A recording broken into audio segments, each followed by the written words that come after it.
The Vegas tunnels.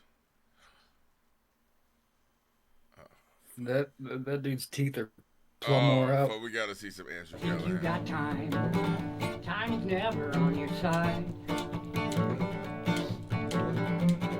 Feel your mind, get taken for a ride. I thought Hey, that I was doing bad in my life. I think I do. Have you ever just not felt like you should be where you are in terms of your life, in terms of whatever metric that you have, right? Let's say you feel like your body isn't as in shape as you want it to be. Let's say you don't have as many college degrees. Let's say your job doesn't pay you enough. There is one thing that you can remember.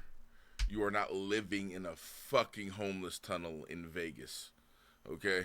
Time is never on your side. Just smoking crack while fucking just meth, Feel your mind, lots of meth. eating Lots of some meth weird over there. shit. taken for a ride. Nothing changed, yet no one stayed the same. Everybody's got a name. And I'd like to be the dude interviewing him though, right? Just like dip your Everybody toe in plays the the water. game for sure.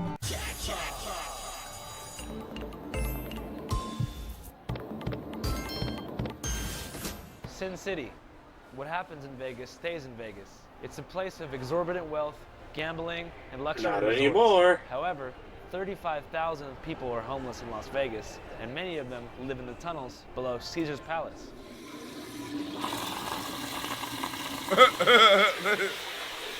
And then they get the But you see how transition. clean it is? The casinos, like they go through the drain and they come through here. Do you guys use this for anything? Yeah, we wash clothes. Put a bucket under it, get the water, and wash and rinse. Do you guys take showers with this? We take showers on the other one. The other one's a lot cleaner. This is pretty clean though. Yeah, it's clean. This documentary will explore the life of the people living in the drainage tunnels beneath the Las Vegas Strip, a small community of unhoused people often referred to in local folklore as the Mole People, who agreed to take me in for a short period of time. Bruh. Vegas, baby. Night.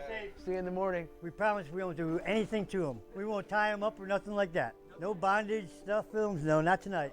If you're an avid documentary watcher, you may have seen there's been dozens upon dozens of documentaries made about this small community in the past 6 years. After it was first investigated by researcher Matt O'Brien, who wrote a book called Beneath the Neon, and started a non-profit organization to help them called Shine a Light, a recovery center ran by former tunnel people. That's my booking picture. The tunnels have been a magnet for documentary filmmakers for quite some time, myself included. Get out of the damn way, dude. This is the illest juxtaposition imaginable. Think about it. Are you thinking about it? And to me, the public fascination about the thinking about tunnels it? makes complete Bruh. sense. Between Teenage Mutant Ninja Turtles, the legendary New York documentary, Dark Days, which documented the Freedom Tunnels in Harlem in the late 90s, and the underground Wait, post-apocalyptic what? Dark Days, which documented the Freedom Tunnels in Harlem in the late 90s,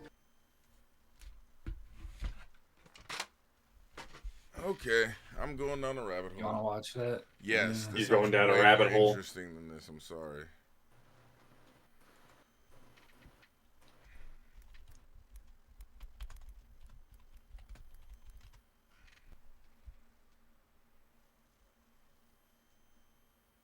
Oh. Let me see if I can find it. No, it's elsewhere. right here. No, it says you can watch it with membership. Oh, Is this it? looks like it. Yeah. Freedom Tunnels. Yep.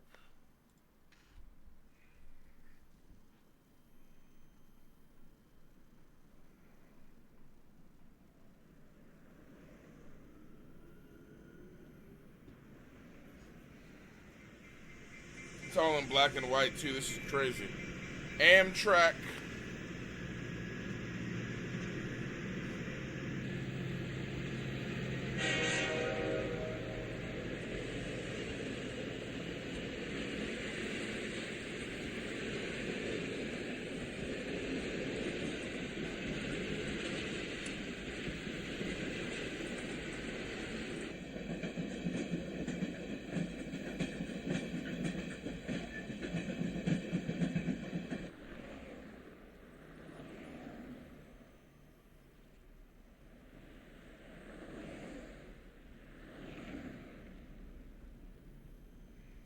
there's no like, what's the word?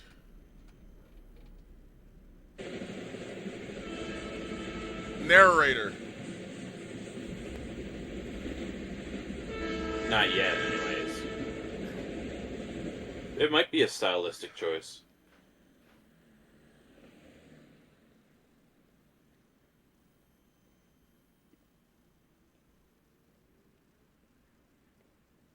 If it weren't for the baseball hat, this could be like any time. This could be like. If it weren't for the baseball cap. It's got an old school feel to it. I'm expecting Nosferatu to pop out of the shadows.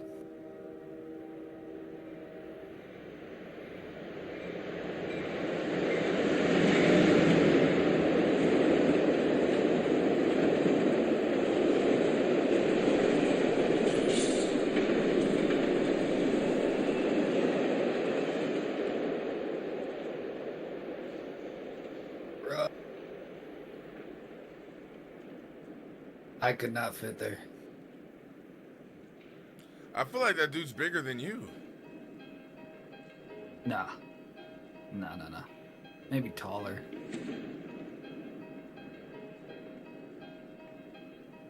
When I first came down in the tunnel, it looked dangerous, man. It looked real dangerous. Because even in the daytime, it was dark. And, like, I was scared. I said, somewhere down the line, it can't be bad as it is up top. Because out in the street, you had kids fucking with you, you had the police fucking with you. I mean, if anybody can walk by you while you're sleeping on the bench and bust you in the head. At least down in the tunnel, you ain't got to worry about that.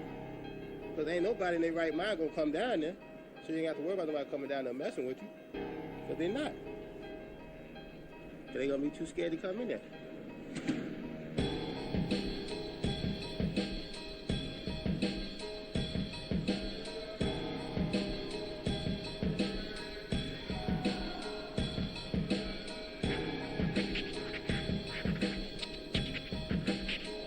Freedom Tunnels is real, fam.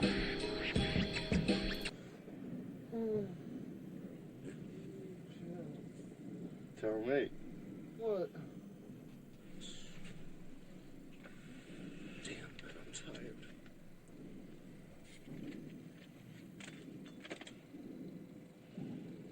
I'm tired, yo. Give out.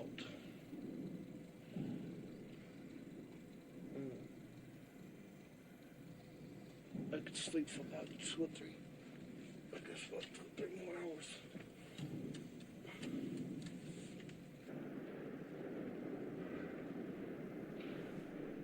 I don't feel like getting up. Tito? Shit, it's fucking late already. I gotta take a fucking piss. Good morning, people. Good morning, bro. Do me a favor, man. Bring you back an empty bottle? No, take it out for me. Yeah. Sure. It's fucking cold, man. It is. It's probably just feels cold. It's probably like yesterday. Shit. I get it. I'm ready. Ready to hit the street. Homeless, because a homeless man ain't got a home. You don't consider yourself homeless, then you ain't ready to cope with this then. You ain't ready to cope with this then. Well, I mean, I do. It's like in the back of my mind. You know what I'm saying? It's way back in the back of your mind. You don't consider you homeless. You know that? You got a little too far in the back of your mind. But you know, what's the purpose? What was the purpose of me building this place, right? Well, it's not to be helpless. That don't say you ain't homeless. It stop you from being helpless. Oh, yeah. So, but if you consider you ain't homeless once you get out here, don't do but throw brakes on your life. Shit, I got real comfortable down here in this fucking dump and shit, man. Let's face it, man. I mean, like, down here, didn't have to pay no bills, no nothing. Look at me, I'm shaving I'm using power at night. I ain't even got to pay motherfucking bills and shit. I mean, that's part of comfortability and shit, you know what I'm saying? Turn the TV on, leave TV on all night. I ain't got to worry about paying the card in, you know? That's fucked up, but that's one of the reasons how I got so comfortable and shit, you know? So in the wintertime, I don't freeze. Summertime, I don't burn up. You know? That easy. It's just that easy. Down here is running water. Is this Tommy? Or Tom? We had to have that down here, believe it or not, at one time. We have running water. Of course I got fucking comfortable, man. I got too goddamn comfortable. That's why I'm really pissed off at myself, man. Cause I don't like lost 5-6 years of my motherfucking life being down this motherfucker.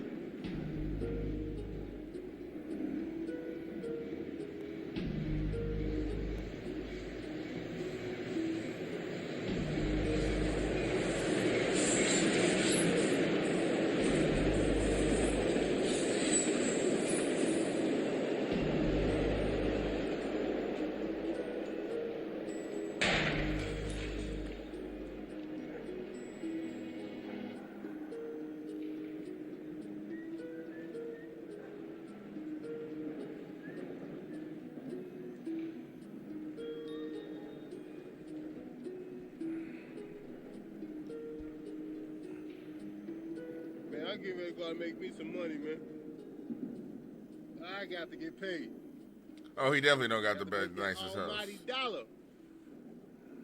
So what's happening? I got to do my normal, man. I got to go out, try to find me something to sell. First, I got to find out what I got here from last night. I got these off of 75th Street, CDs. You know what I'm saying? I can sell these to my man on 82nd Street. These some good CDs. Plus, I got a couple of books. You know. So this is shit that he stole. Get paid, brother. You know how us homeless guys do it. We got to make a dollar. This is my motherfucking van here. That's right. That's my van. That's right. That's a bad motherfucker too. 4-wheel drive. That's right. This is my motherfucking station wagon. That's right. If you notice, they the biggest ones, and they're gonna be motherfucking kids. That's right. Eaty, meaty, and fucking mighty. You understand what I'm saying? And the reason why I'm saying this, because each one of the fucking carts contains something. And what's that something? Money.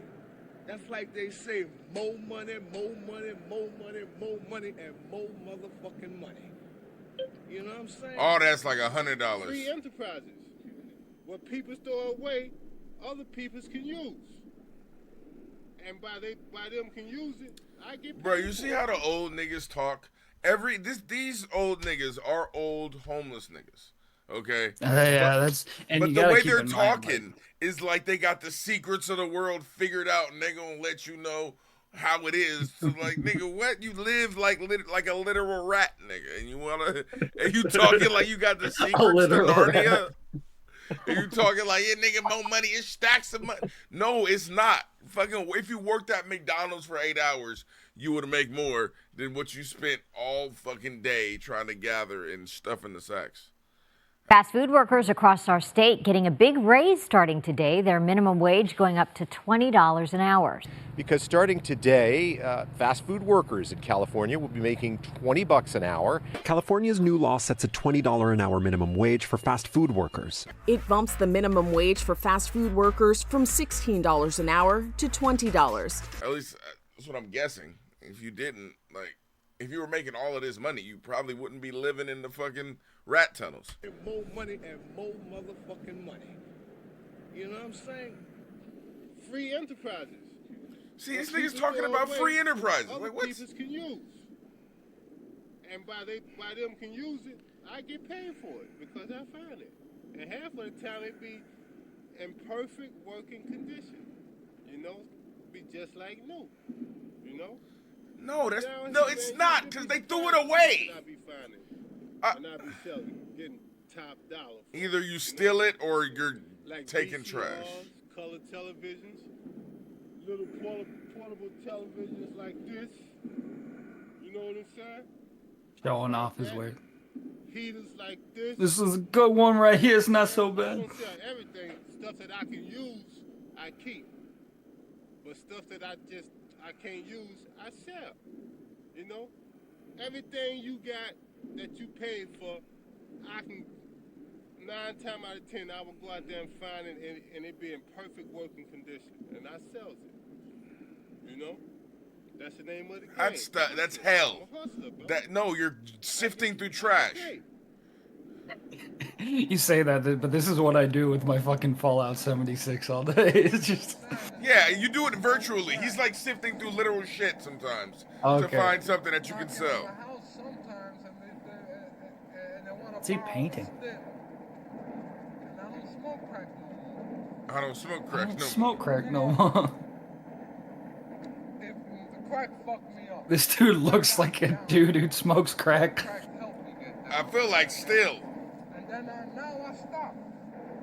You know, and it took me a fucking long time to realize that shit wasn't, you know, that wasn't. And then it took you an even longer time to stop. Stopped 3 days I ago. want them in my house because if I see it around me every time, and I let people smoke in my house, then I'm gonna want to get the urge. Yeah, It's your bad house. enough that sometimes I Are we started looking at your cracking house? for a long time, for more than 3 years now, and sometimes I wake up with the urge, and I haven't done it for more than 3 years, and sometimes I still wake up with the urge to smoke it, but I fight it. And then I'm gonna have these people knocking on my house, talking about if I got a stim or they go inside and smoke. You know, that shit is gonna fuck me all up again. So I said, well, let me go ahead and put a sign so that way these assholes can read it. No crack. And don't knock. Do like you do sometimes. Heat it up a little bit. This nigga, it's the nigga. This is the same nigga that's asking us. Lawrence. Heat it up a little bit.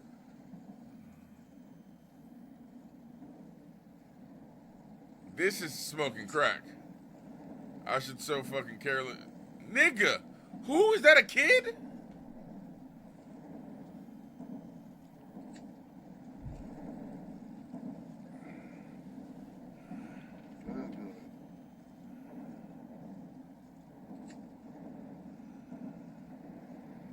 Okay, this is one of the things I keep myself a little safer than what supposed to be down here, but I usually set up this trap with these pans and everything over here.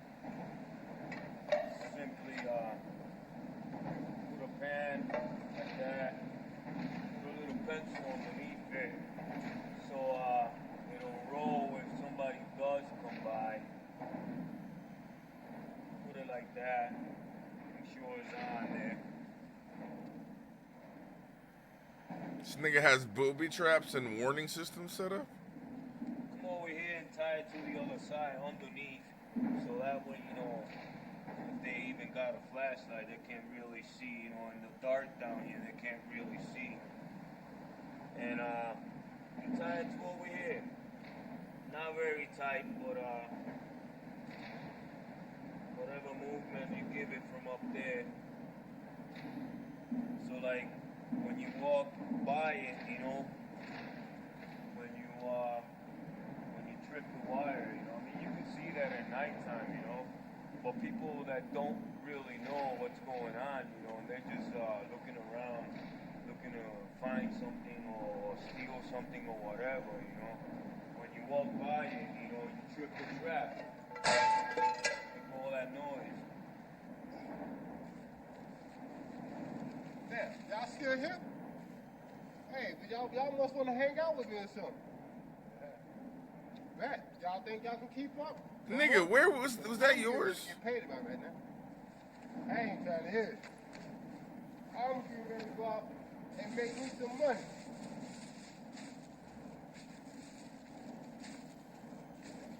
I bet y'all come back with $10. $10?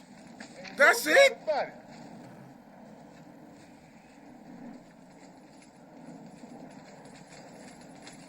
80% of the population down here is crackheads.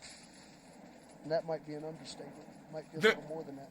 It's really bad, you know, because they smoke this shit and they get so hooked up on it, you know, they just lose sight of reality. They don't take care of themselves. Half of them don't wash their ass, you know, and they're always on some bullshit, you know, where they always think that somebody's out to get them and stuff like that. It's really fucked up, you know. I've seen guys sell coats right off their back in the middle of winter when it's 20 degrees outside just to support a drug habit. See how people can let something do that to you, take control of their life like that. Myself, I can't go out like that. Damn, bruh. What? It was a New Year's, sir. I was singing in the room with my little stepdaughter, right? I was singing in the room and shit, and then they called me over to the room, and they told me, you want to get high? You know, you want some crack? I said, nah, you know, I tried that shit. That shit don't do nothing to me. So they said, well, try this. You know? So what they did was that they put res. You know, they cook it up and they put res, and then they put crack on top of the res. So I don't know, I didn't know anything about that shit. And when I smoked that shit fucking rocked my fucking legs, man. And how my shit is like, you know, I like to OD. I like to almost OD on drugs. You know, I like to go to the highest. Bruh. Man, I loved it. I loved it. And I kept smoking, but I never got to back to that high, that first high. I never got it. And I wasted so much money and you know, I made a mess on myself. Oh, you can see what mess I'm into now. You know what I'm saying? Because I wanted that high. Man, bruh. So this is like it's basically drugs. That's what makes you turn into a mole person, just drugs. Yeah, I mean, think about it. Like you said, you could work, if you can work an 8-hour shift in McDonald's, you can be doing better than these people are right now. So what are they doing instead of that is smoking. Hard drugs, yeah. I kept saying hard, but I kept fucking going back to the drugs. One day when I went home, man, my clothes was all packed, man.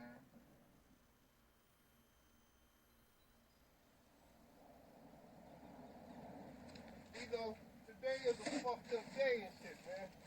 Nigga. But this dumpster is empty. Yeah, man, ain't shit in here.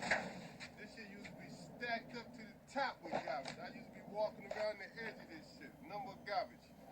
I spent about 45 minutes trying to go through all this bullshit in here. Right here, ain't shit in here today. Nothing.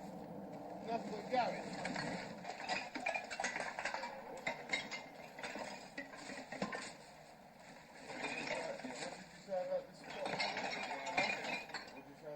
The spot here, there's always a lot of plastic. There's never really been very many cans here. There's always been a lot of plastic stuff. I used to get like, I'm usually less than I usually get like $3 or $4 worth of cans out of here, but I used to get like 2 bags, maybe 2.5 bags like this of plastics.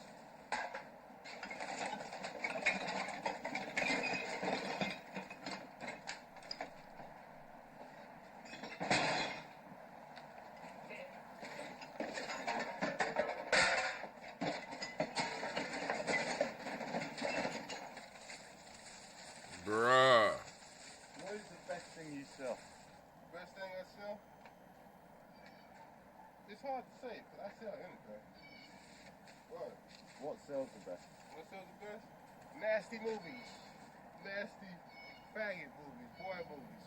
Them dicks be slinging and shit, them faggots be gathering about now. They be mugging you for that shit, man. The 90s, man. Faggot books, Wild. movies sell quicker than girly books and girly movies and shit. I remember me and my partner had like 40-some faggot books up there and shit. As soon as we came out and shit, we sold all of them before we sold any other book. You know what I'm saying? Once them faggots we passed, I see them dicks hanging out, man, they backing up, man. They gonna, man, I had a crowd, crowd around that shit. That's what sells. Anything can call them mainly sissy. You know what I'm saying?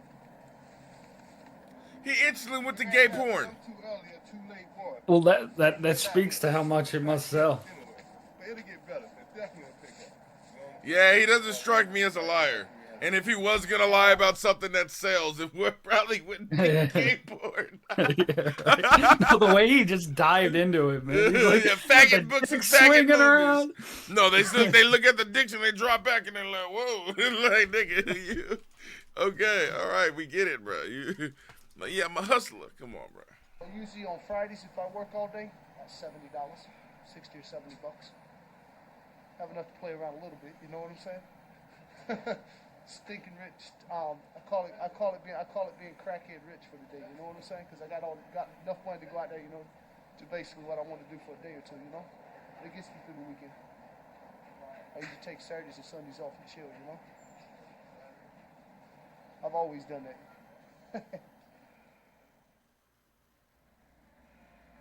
Here I am like a fool working on my Saturdays and Sundays.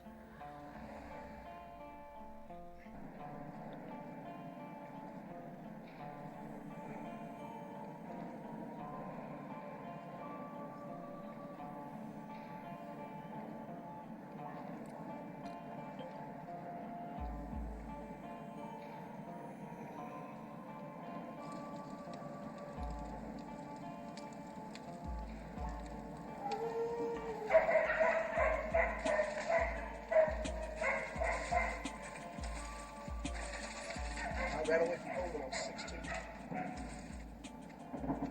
Got tired of putting up with my parents' bullshit, so I just said fuck when I left. My father was a dope fiend, an alcoholic. My mother, she didn't give a fuck. She let my father beat on her, beat on me and my sisters. She wouldn't say anything. She wouldn't do anything. You know? I haven't spoken to them in 10 years and I don't care to. Give a damn about them. They can rot now. You know, they had 16 years to love me and treat me like a son and much less treat me like a human being, and they couldn't do it then, and they couldn't do it now. So I don't give a damn about them. They gave me life, and that's enough. That's all I thank them for. Oh, this is Tommy's house. She's got upstairs and shit. All right. Y'all go the egg. What do you make? Cornbread. Country cornbread. Here's go the meal.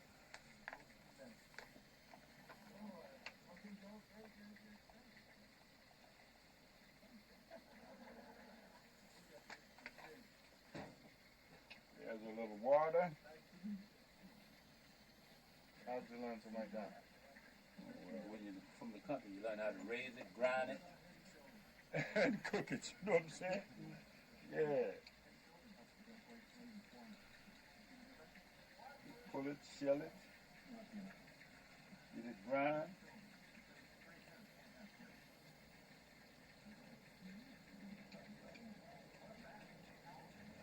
And if it don't go right then, there ain't no right in it. Oh, he making hot water cornbread. He about to fry it. Get down. Get the hell down. Fuck. Motherfucker bites, man. And all he does is go for the fucking hand, man. Alright, get down. He thinks you're playing with him. That's all he does is go for the hands. He don't bullshit, bro.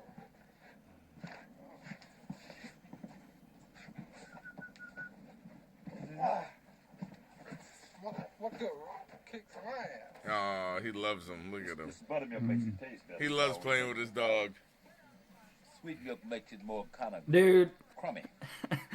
I wear Dracar Noir. Is that This is Dracar? Margaret. No. Noir.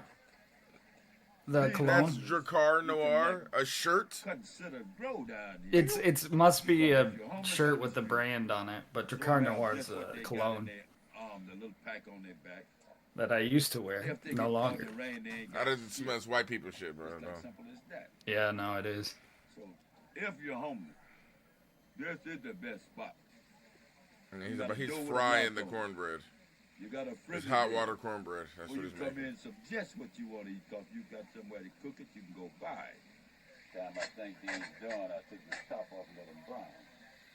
There ain't gonna be much brown with the top on them. What was he? He's You making got a beans and TV. cornbread? Up top, if you see a TV, you're peeping in the store window. You know, so that's like, well, you're like growing down here compared to being homeless anyway, you know. Right now, I'm cooking them something to eat, man. I'm tired of them taking my shit. Keep telling them, man, they ain't got to take it and shit. Just ask me for it and shit, you know? I'll fix you a meal. I'm definitely gonna fix them something to eat. I'm gonna fix them a good meal. After this, they ain't gonna want no more. They ain't gonna want nothing else to eat after this. Oh, I hell. don't put sausages and oatmeal. I don't put the topping on top of it and shit. Once I put that on top of it and shit, all they gonna want is water. What is that? Of course. Shit. I got some wise ass rats out there. Give them a pack of this. Pack of this to keep them awake, you know? Once I mix this all up and shit, they ain't gonna want nothing else to eat, man. It's gonna be too full. After they get that water, all they gonna want to do is just go lay down. That's all. And they ain't gonna want to get back up no more. You know what I'm saying?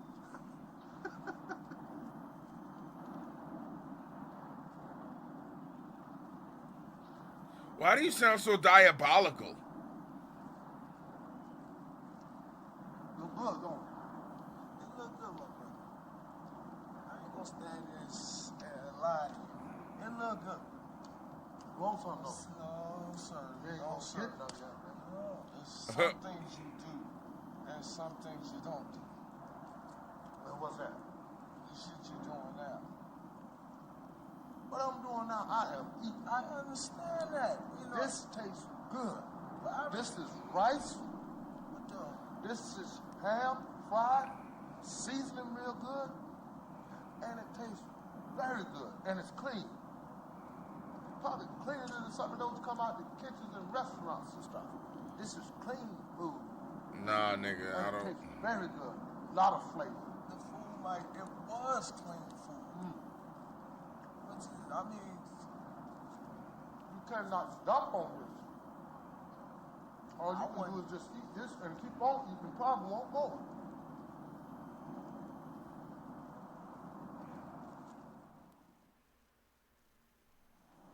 This is good, clean food. Nigga, what? That you made in the fucking tunnels? What's up, Tommy? Oh, shit. Oh, shit. What's up, man? You got my money. What's up, let you out, yo? What's going on over here, yo? Oh, damn, yo, this is Mark. This is my friend Mark. Yo, what's up, Mark? How you doing? I've been talking to you about shit. Yo, you lost a lot of weight, yo. What's up, man? Nah, seriously, when they let you out, don't you let you out more? While you was up This is Mark. He sucks my dick sometimes. When they let you out? Damn, I can't believe this shit, yo. Oh, no. Oh, this is seeming a little. Yeah, there's a lot of like touching faces and There's like a stuff. lot of facial stuff going on. Just really making eye contact. Looks nice in the bag. Turn around. Turn around. Like, I know all of these people have had hard lives, but for some reason, I really think she's had a hard life. Just- Yeah, bro. She's. I've seen crackheads on this level. She's like a level 20 crackhead if we're talking D&D. oh, I've only heard of such a level. They're rare. They don't make it this long usually. So this dude gets out of prison and he's down to take a homeless shower in the fucking dark tunnels. This dude is a different kind of dude. Yeah.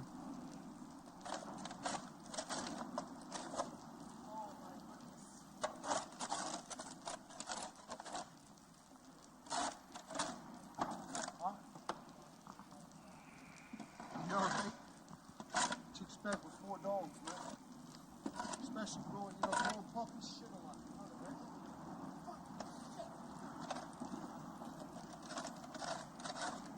It's like I remember back when I just had ladybugs. Never got like this. Never.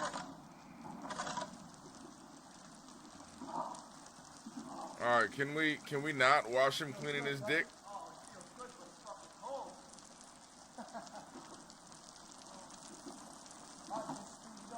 It's kind of convenient they have like one pipe right in front on top that they can use. Really convenient is what you're calling this.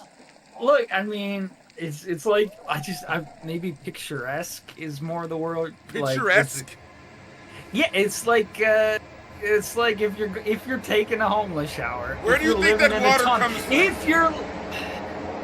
I don't want to think about it. Do you really want to consider where that water comes from? What if it's like a fountain, right? Like a public fountain. That wouldn't be so bad. Okay, what are the chances that in the dark tunnels I'm trying to give a glimmer of hope that they're not bathing in shit water, okay? It's shit water. There's like 90% chance it's shit water. No, you know what? Not 90. There's not 90% chance it's shit water, but there's a 10% chance that the water is something that would be acceptable for you to normally bathe in. There's that little of a chance, okay? That little, all right?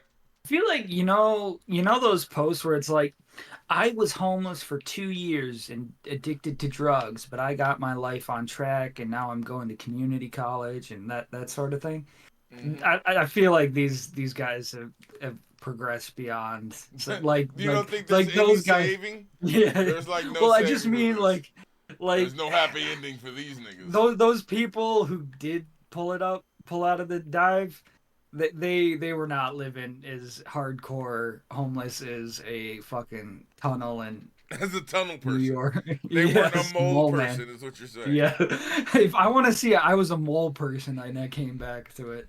That's the kind of heartwarming post I want to see. Not I was living out of my car for eight weeks. I have to say, though, having a pipe that has water that's somewhat semi-clean enough for you to actually wash down is probably pretty lucky for someone who's as down on their luck enough to be homeless. Look, we say it's clean, but I don't think you'd want to see the test results, you know? Probably not, but at the same time, would you like to see the test results of your regular tap water? A solid comeback. Yeah, no, you got me there. You got me there. Fuck it, I live in Michigan, bro. Our tap water's probably less quality than what they're bathing in. Go over to Flint.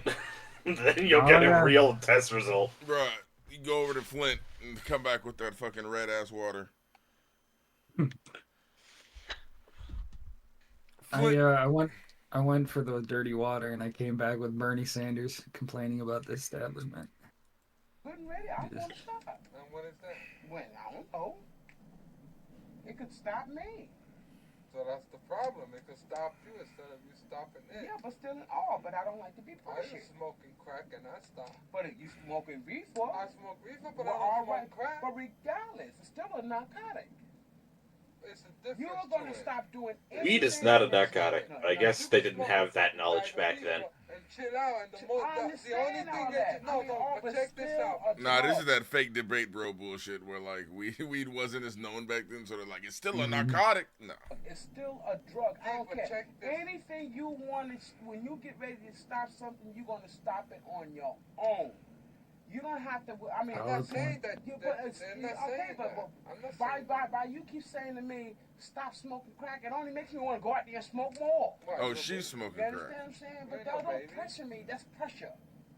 That's putting pressure on me. So when you gonna stop? You understand what I'm saying? When she's still smoking crack. Pressure on me. When you and other people. They say to this day, she still smokes crack. Oh, remember he has a rule: no smoking crack. He wants her to stop smoking crack because it makes him want to smoke crack. Right. I think this might end. We're actually gonna watch this whole documentary. This might end with. I understand all that. But regardless, still factor remains. I mean, I still. All right, I'm not gonna put no pressure on you. That's it. All right, you want to put that. Don't come back and say that you didn't do it when you did it.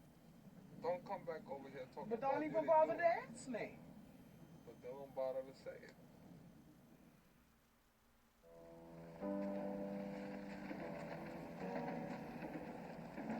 Nigga, what?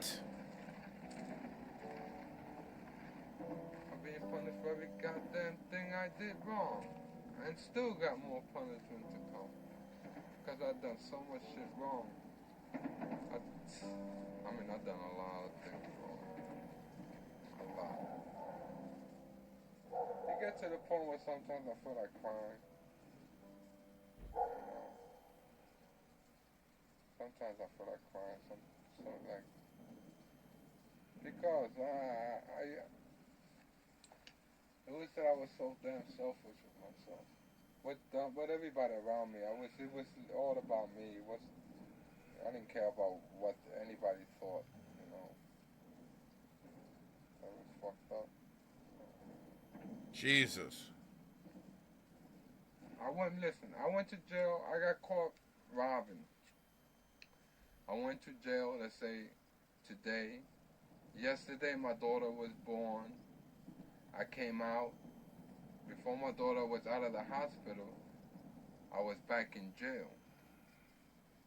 Then I came out 5 years later and stood out like 2 months. Out of 10 years that I did in jail, I stood out 2 months, 2 weeks. What happened when you was inside your daughter? My daughter was in 1976. 76. I was doing time, and my daughter was raped. She was 5 years old. She was raped. Her leg was cut off.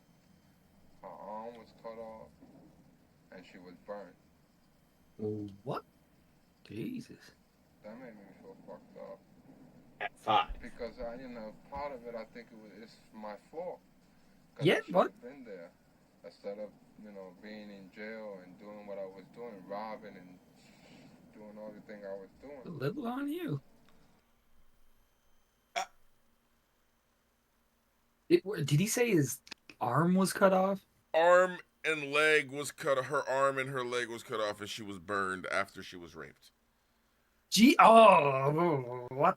You didn't hear? You didn't hear? No. That made me feel fucked up. My daughter was raped. My daughter was 5 raped. years old. She was raped. Her leg was cut off. Her arm was cut off, and she was burned.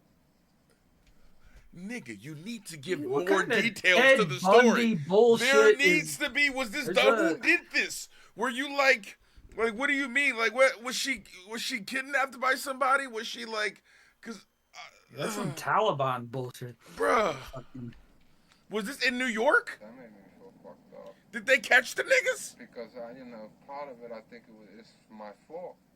Because I should have been there instead of. I think I'd just kill being myself. In jail and doing what I was doing, Low key. robbing and. No, you gotta kill the nigga that did that first. And yeah. There you go. Double homicide. Taking care of her. And take yourself out afterwards. Bro, what the fuck type of fucked up shit? Nigga, you need to get, like, I normally wouldn't want, I don't want details I just need to know who did this to her. Do we know? Is it like a mystery? Did they just find the body? Where was the mom?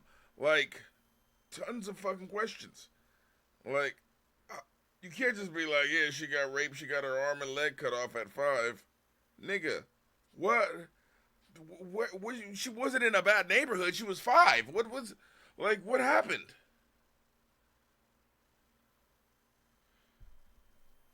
Yeah, no, I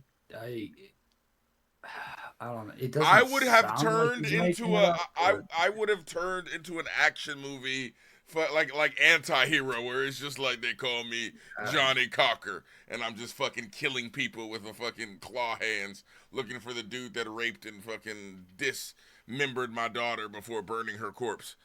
I would be like I'm in here training to become the next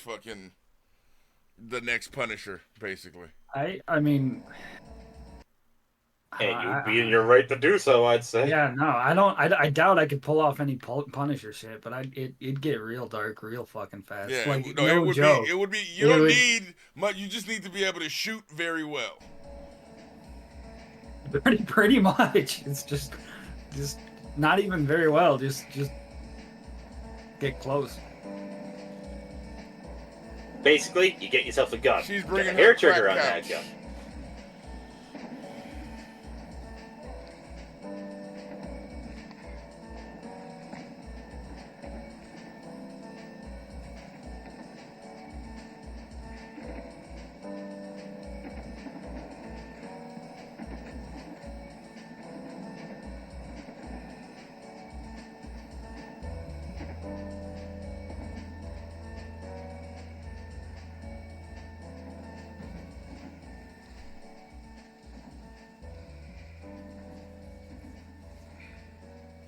So is that how he gets there? By like?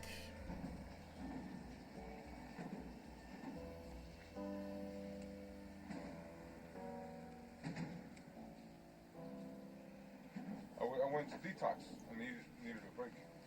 Oh, that's what you went to detox. Yeah. I was fucking looking for you all over the fucking place, man. I said, man, I hope you didn't go to jail, man. No.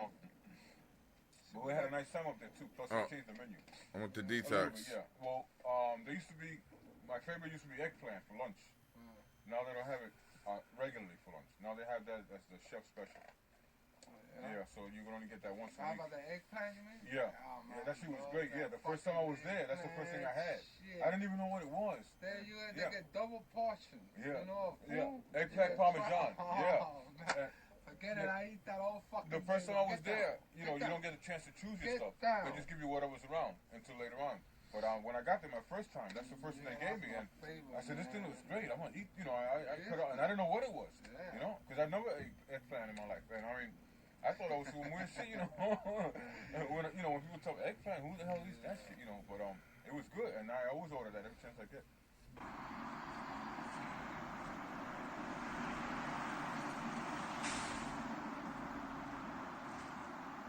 I don't know what that is. I don't like it. I only eat what I'm familiar with. See how they do other stuff Nigga, I ain't never seen before. See? See how this beef? Good stuff. Very, very edible. Very tasty. This is one of the safest spots you can eat from. You know? Yep. Because the food is clean. Plus it's culture. Yeah, that's culture Once right they there. throw all their food out, they put it all in one bag. They don't mix it up like with garbage, coffee grounds, trash, and nothing like that. It all be clean.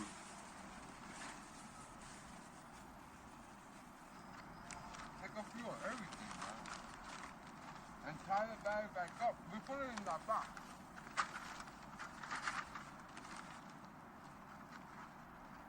There goes the truck. Where? Where? Chocolate.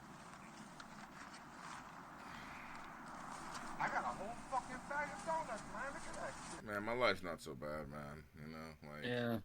I'm not doing too bad. Like I have like a pretty good career. I'm not digging in trash and living with crackheads and dealing with rats and chaining dogs up outside that I'm really worried about in the back of my mind right now. Like I wonder how that dog turned out, or you know, like life's not so bad, you know. It's not, you know. And these are today's donuts. You want one? Yeah. They're good, man. They're good. Yeah. They're fucking good. They're my favorite. They're all good. Where? Yeah. Oh, okay, All right. thanks. What you motherfuckers in here, man? All right. 7 alerts. Fuck around. I'm gonna eat What these the fuck is going on here? Give me a container of milk. I am not working today, you assholes.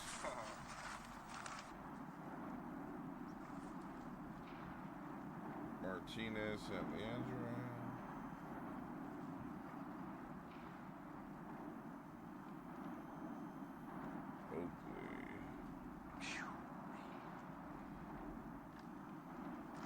Yo, Brian, that motherfucker stinks, man. Wash your fucking ass, man. No, if you wash your fucking ass, man.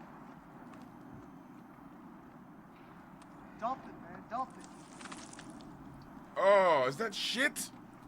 Yeah. Wash your fucking ass. Fucking Did you not notice the fact that you took the bucket from a place called Shit Spot? Oh, that bucket. It's like the rim looks so clean and the bucket looks just so used. Not. Where is he dumping the shit bucket though? All right, this is shit bucket part 2. It my looks like God. he's dumping it in like a grate crack in the concrete. Yo, Brian, that motherfucker stinks, man. Wash your fucking Like a type of. No, if you wash your I fucking ass. I wouldn't say it's a storm drain because I don't know if it's got a. Dump it, man. Dump it. Oh! Fucking go find some gloves in the trash. Wear those. Yeah.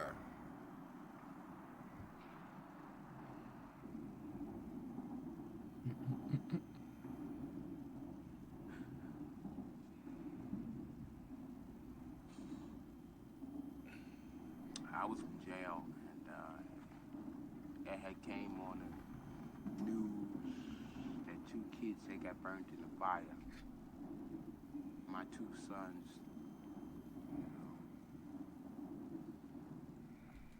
I regret some of the things I may have done.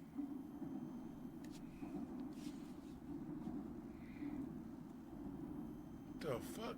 Did she start the fire? I have no regret to lose my children. Sometimes I ask, why couldn't it have been me?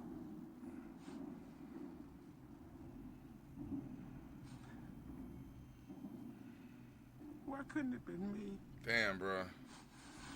This is fucking heartbreaking. I like that responsibility of being a mother.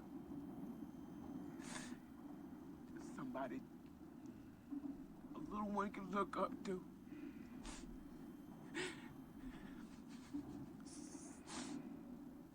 Sending them off to school.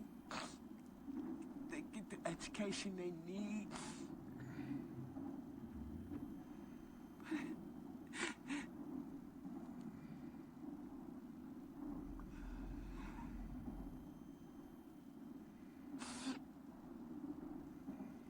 miss all those things. I do.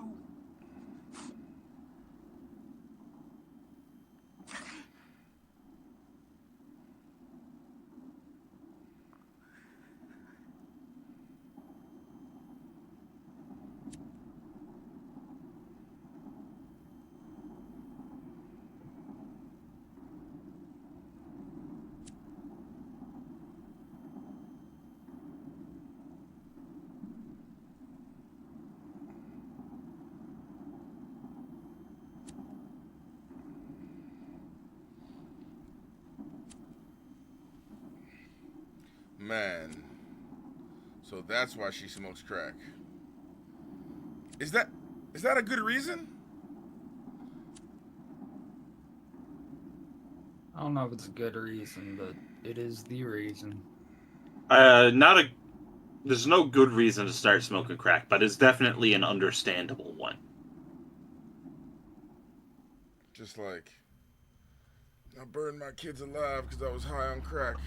In response, armed Amtrak police ordered into the tunnels to tell residents that they have 30 days to pack up and evacuate or face forcible eviction. Filming was prohibited.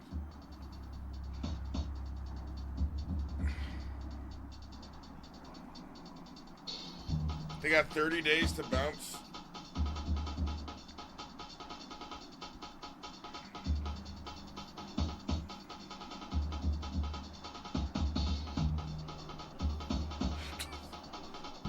They saw these two white boys dumping shit down the side of the fucking thing, and they're like, yeah, no, we gotta get out of here. There's a whole little river of shit and piss that's been forming from these two people living up here. It's outside the Bellagio. That other people have been added to. Tourists have to They're walk like, they over. made like a weird dam, and then now the dam is cracking, and we don't know what's gonna happen when the shit literally breaks. You know, you know how the shit hits the fan?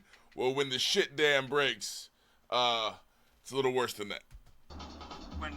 There's some civil engineer out there whose only job is to figure out the shit situation. Took the time, to get ready, put my shoes on, because I sleep comfortable in there, right? Take my socks off, my jacket, I wasn't gonna come out here in my underwear, with my shit hanging out, You know what I'm saying? And what, you gonna come out or what? Banging on the door, what I'm saying? Hey, take it easy, okay? Hey, take it easy. When that happened, they saw that I took my time, and then I came out fully dressed, and they had the guns, I was like, hey, where you? I went over there to take a piss. Hey, where you going, Hey, relax, man. What the fuck is wrong with you, man? I'm not against you. You guys are coming down here to fuck me up, all right? Huh? I can't do nothing to you guys because there's too many of you, all right? I'll take you on one-on-one, and I'll talk to you. All right, nothing about guns, bats, or nothing like that. I'll talk to you on one-on-one. They said they wanted me to clean that shit up. I said, I ain't cleaning shit up. I got to move. I ain't cleaning that shit up. They must be mad. Take me to jail. You know what I'm saying? I need a little rest anyway. I'm not cleaning up that garbage if I got to move. Shit. That's making their job much easier than shit. Because last time when they was here doing the work, they said we had to leave. They said they were going to do it in a humane way. We were going to sit down at a table. There'll be some big wheels from Amtrak for these cigars. You know where we're going to go at. All right, last time they was here. Nigga, you thought they were gonna bring like niggas that went to college and wear suits to work to talk with your fucking monkey ass about why you're living in squalor underneath the fucking tunnel systems? No, they're gonna send cops who have to deal with homeless people like you, and they're gonna force you to get out. Now, is that the humane thing? No, but nigga, what do you see what I mean by like old black men being delusional with a lot of bullshit? They're like, yeah, you know, we gonna sit down with the big wigs from Amtrak, you know what I'm saying? And they was gonna figure out what they gonna do. They gonna say, all right, we're gonna put you in this apartment and pay for it for like 15 years to make sure that you, nigga, what? What are you expecting? No, you eat out of trash, bruh. Like they have no respect for you. They look at you like a fucking animal. Okay, like, I mean. It's not a good thing, but there's no humanity there. There'll be some big wheels from Amtrak to discuss, you know, where we gonna go at. All right, last time they was here to tell me, they don't give a fuck where we go. We just gotta go. Yeah, nigga, that's They're gonna try to get us housing or shelter or something else. I don't know what that something else is. I don't want to go to a shelter because I don't want to worry about them stealing my shit. They're gonna steal all my clothes. They're gonna steal everything I got. Drugs is infected with drugs. What they should do is leave us down here. That's what they should do. Leave us down here until they get housing. And when they get housing, they ship us out. But not just take us out of here. I mean, we're over here down here, you know, by ourselves, my friend, like family, all right? Now you're gonna break up the whole family, all right? Huh? And it's not worth it, man. It's not fair to us. I mean, they gotta have something at least, you know, if you're gonna construct down here, okay, put some of us to work, you know, huh? Or for us to get something out of it, because this has been our home for over 3 years. For me, imagine all the people that have been down here for 20 years.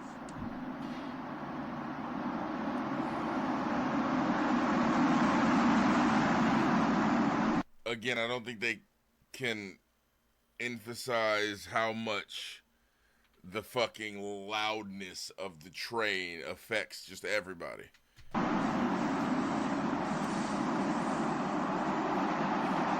I feel like the literal filmmakers were like the worst thing, other than the rats, the bugs, the human shit, the fucking theft, the sexual assault, aside from all that, the worst thing was the consistent sound of the trains going by. It drives you insane. And so we included that in the movie. Every chance we could. Every cut started with a train going by. Loud as shit. So that you assholes realize how much of a daily fucking reminder of how much you ain't shit is. Like just it's been driving me mad.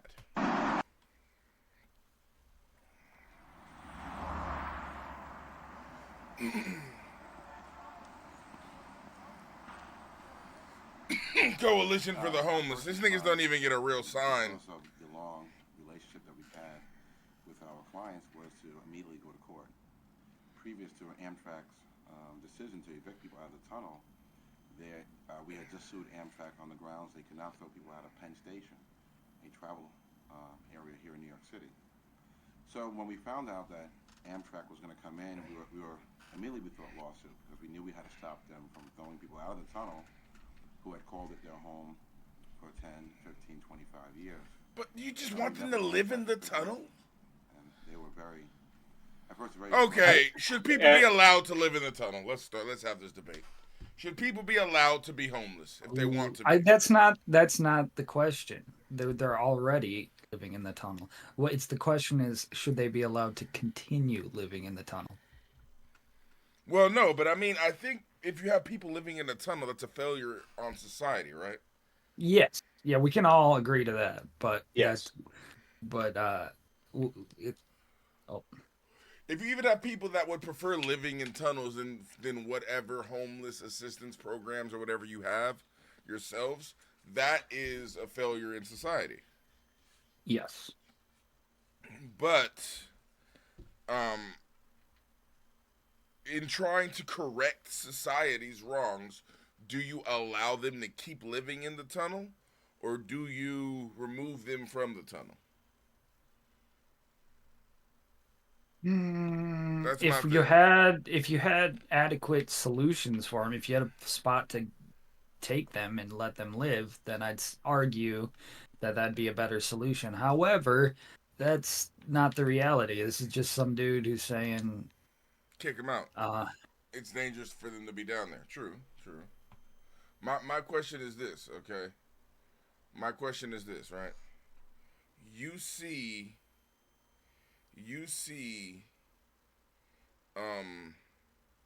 like you're the mayor of a town. You have a bridge built in that town, right? That bridge is connecting two roadways, under a waterway. There are people that start to live in the little corners underneath the bridge, right? right. Technically, that's public area, but you also can't have people living under the bridge, right? Or should that be okay with people just camping out under the bridge? You know what I mean? Under a freeway overpass or whatever. Can you Well, it's kind of like, unless you have a better solution, leave them be? this is sustainable. But what if to them? What if even the solution is like, oh well, we have homeless shelters and they're like, but the homeless shelters suck. You know what I mean? Like And that's they not have really a a solution. But that's so we have to make the homeless shelters like the Quality Inn. You know what I mean? I didn't say We have to that. make it I like just the Best didn't Western. say make them better than living in a fucking tunnel. I mean, yeah, but like, what if it's what if like the answer is like, I don't want to go to a homeless shelter. I can't do drugs in the homeless shelter. What do you mean? I can't smoke my crack in a homeless shelter. What are you talking about? You want me to go to a homeless shelter? No. You know what I mean? Like, a lot of the reason is that, right? Maybe that one guy is like, my shit will get stolen. I have to be way more attentive.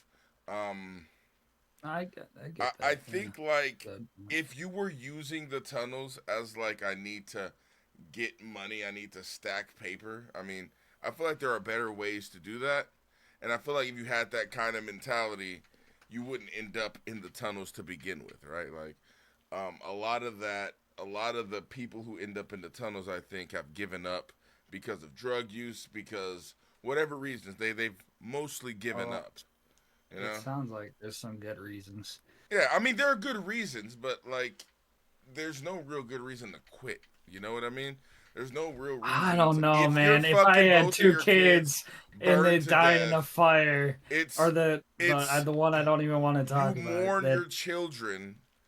You cannot just sit here and be like, yes, you can have an adequate period of stress. But you don't let it put you in the fucking tunnels underneath New York.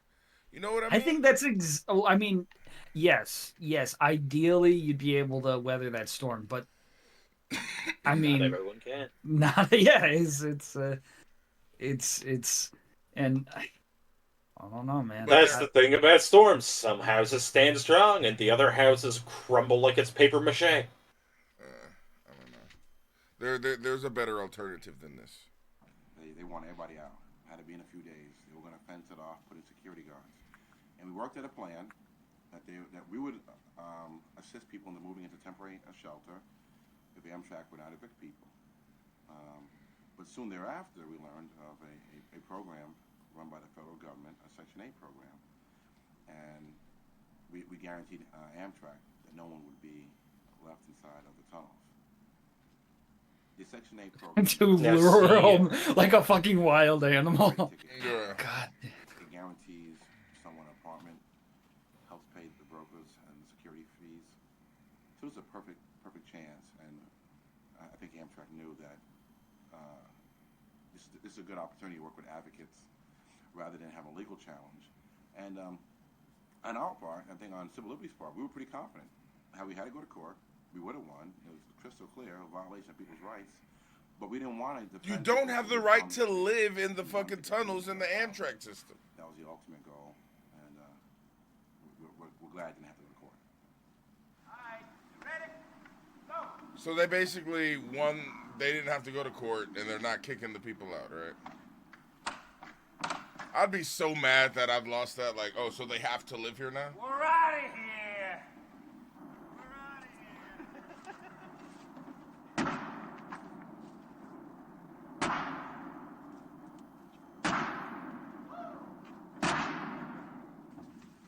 hard to believe it's our last day in this place. Look, man, they're excited. They're not reticent. Where's They your realize dogs, that this though? place is. They want a better life for themselves. Yes. Are they fucking each other, bro? I still think they're I fucking each other. think so. I just there's a lot of signs that pressing these of the dudes are cheek. fucking each other. Who's This is the 90s. They might end up back in that tunnel if people start getting I them. think the shirtless one is the catcher. They did come out of prison pretty recently. Don't mix the dirty clothes in with the clean ones.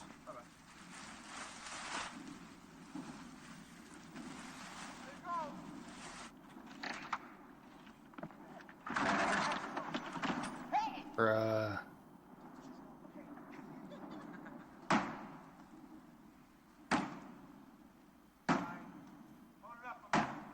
Yeah, we'll give you a house, but you guys got to clean this fucking shit up. Tear it all down first. Could you imagine if they're like, yeah, we kind of lied about the house thing. You guys are Get good. on a bus and We we'll got- take you to the hotel. We and got we will get you situated $15 there. for each of you for your work today. Okay? Don't spend it all in one place. Yeah, don't worry, I'm gonna go back to my mansion and fuck my wife. You two are fucking each other, huh? Anyway, later. He just eyeballs them and he's like, yeah, you two are fucking each other. All right, we gotta go. Anyway, have No, a good this is the 90s. Anyone not in that kind of situation would end up getting their ass kicked. That's true, yeah. Gotta keep that on the DL. Got some good memories here too. In New York. A lot of them are fucking him in the ass. Not bad enough to come back though. Just gonna miss the freedom now. The thought of this is mine and I can do whatever I want to with it. Because in an apartment you can't do that.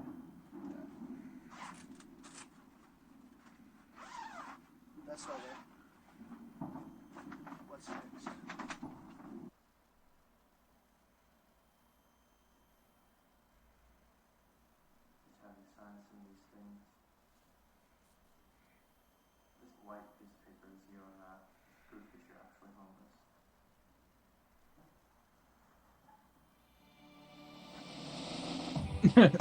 But now that I can smell you, I don't think I need that proof.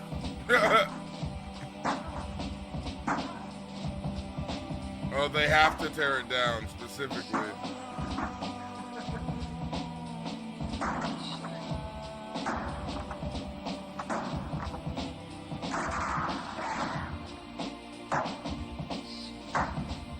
They play such hopeful music at the end of this, only for the homeless situations and all these places to get infinitely worse.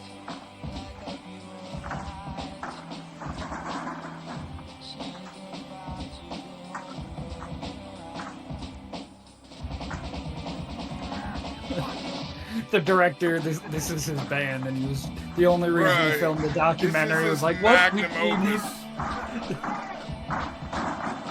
Damn, bro.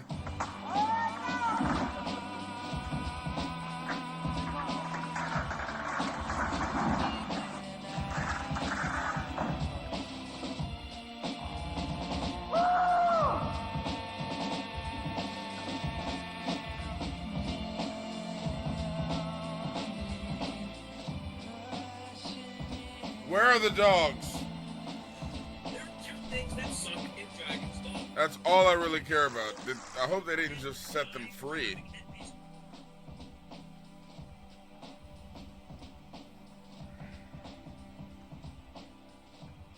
Oh shit, they got their homes. I don't even want to look into how long this lasted for. I'm just gonna assume that they all stayed housed forever. Even though nope. Nah, I'm not talking statistically speaking. Nope, we're not. Happy ending. You always want a happy ending. I know for a fucker. I was one fucker, look. Everything, all the money I hustled, when I make it out there, I put it all back in here on this apartment. Make it look good.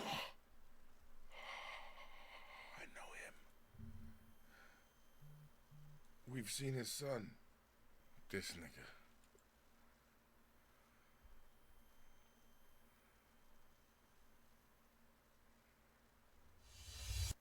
Yeah, Fresh man. Prince. And he was like, man. This nigga here, bro. That's his daddy, bro.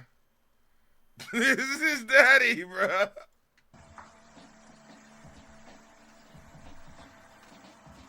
definitely know my father. Look at the eyes. Once I get it together the way I want it, there's eventually going to be a nice new set of furniture going around. You know, I'm hoping to get like these corner couches. You know what I'm talking about, right? The kind of sectionals. Like this is one sectional here, as you can see. But what I want to do is get a matching sectional that goes all the way around like this. And eventually I'm going to get a new entertainment center. As you can see right now, I'm just making do with a bookshelf. But I'm hoping to eventually get a new entertainment center to put on this wall for everything. And eventually there'll be a nice 25-inch color TV here with cable hooked up and a VCR. And a nice Damn, that's smaller than my smallest monitor. Like a nice rug to sit out here. No, that was decent back in the 90s, bro. Getting new furniture, new carpet. Yeah, I feel good. I can't wait. It's like, I tell you, to me, it's like having giving a baby a toy and you'll play with it all day. That's the way I am. Every day is something new, but it's something good. All right, are you getting money though? What money are you using to? You know what? Don't. Now it's feel like I never was in there. But see, that was the most saddest part of my journey. Bro, tell me you niggas don't see this. This nigga's. Oh. Oh. They are related. Through life. You know what I'm saying? Dog, that was dark days. Dark, real dark. But during the time, it didn't bother me at all. And once I sit back and think about it, I ask myself, damn, how could I, have done that? Let myself go like that. But it be that way, you know? You don't realize until you get out of it, and then, you'll drift back every now and then. No matter the drift. You say, damn, I used to do that. That used to be me. Think, oh, no way. Yeah, it used to be me. It definitely used to be me. Nigga was living underground as a mole person for 7 years. I tell you, to me, it actually never happened at all. And it never will happen again. Ever, never, ever happen. Never go homeless again. Never, never, never. Never, ever, never. No. You've never seen Ock? General Ock? General Ock's father, I bro. don't want that shit. I don't need it. Don't forget the Bev. Never, never, never. I'm doing good. I don't want to be homeless no more.